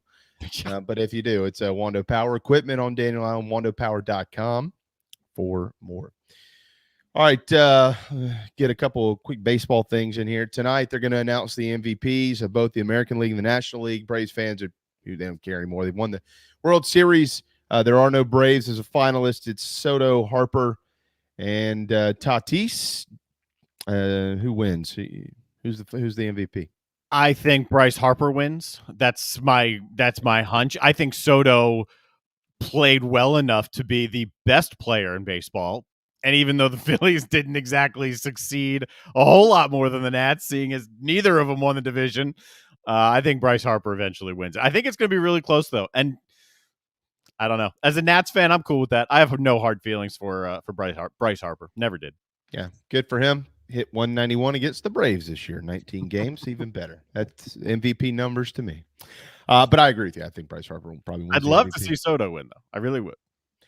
In the American League, could be Vladimir Guerrero Jr., Shohei Ohtani, or Marcus Semien with the Blue Jays. It better be Ohtani. I mean, if you want to talk valuable, the dude is a stud in two different things. Well, if Ohtani does win the MVP, which he could, the William Hill Sportsbook is going to lose a lot of money, because back in March, a bettor in Nevada placed a $30,000 bet on Shohei Ohtani to win this sucker at 30-1 odds, which means if he wins tonight, $900,000 goes to this guy. Oh, I wish I was that guy. So with the William Hill Sportsbooks said overall they'd be looking at well into the seven figures on a loss with this news. In the National League, Corbin Burns has won the Cy Young Award this year. Finished 2021 with a 2.43 earned run average, 234 strikeouts, and 167 innings. And I can't remember how many wins he had now, Darren, 16 or 17, something like that, I think. And then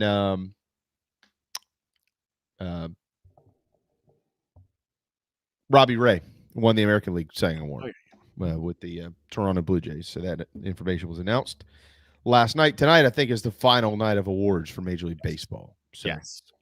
Wrap it up with the MVP. Dan Wetzel has literally, Dan Wetzel with Yahoo Sports literally tweeted that he texted his friend Nevin Shapiro. Nevin Shapiro, the prison guy from Miami. Yeah, him, who apparently is out of prison because of COVID. But he texted him, and Shapiro said, "Yeah, we want Lane Kiffin down here. We want him to hire Randy Shannon to run the defense." He literally tweeted and then reported this. Well, yeah. How much pull we got here? You know the Miami Boosters. Last I checked, there wasn't an opening down there. But then during the show, I also have continued to see reporting, and the latest reporting comes from a bunch of pretty trusted sources out there that and this is being discussed amongst these sources too, guys like Pat Forty and others, that Lane Kiffin is open and willing to talk with Miami and be interested in the job if they're interested in him. So the question now becomes, is that, wait a second, Ole Miss, just pay me more money and I won't leave? Or is it what I heard about a month ago from somebody you and I both know very well, who is in the agent industry, who said, or knows the agents in the industry, who said Lane Kiffin could end up on South Beach, boys and girls. And I'm not going to say who that was, but he had pretty good sources on that. Yeah, it shouldn't be surprised. Lane Kiffin's going to listen. We know that. It's just a matter of what he'll end up doing. But Lane Kiffin's going to listen. He will. see. And yeah, that move makes sense. So does LSU. Yeah, Miami, I'll come. Oh, hey, Ole Miss, you still want me? How about $9 million? All right. And LSU, what you going to pay me? Yeah, that's right. The USFL returns in the spring of 2022. If you haven't heard that news, not a lot announced on it yet, but it is coming back. If you haven't seen the Zach Stacy video, don't. It is really difficult to watch. Thanks to David Shelton and Mike Yuba and Darren Goldwater and all of you. Have a thirsty Thursday afternoon at the Dog and Duck, and we can't wait to see you tomorrow at noon. The Big Gamecock preview show is tomorrow as well. We'll see you then right here on the JB and Goldwater Show, very proudly presented by Motley Rice and driven by Stokes Volkswagen.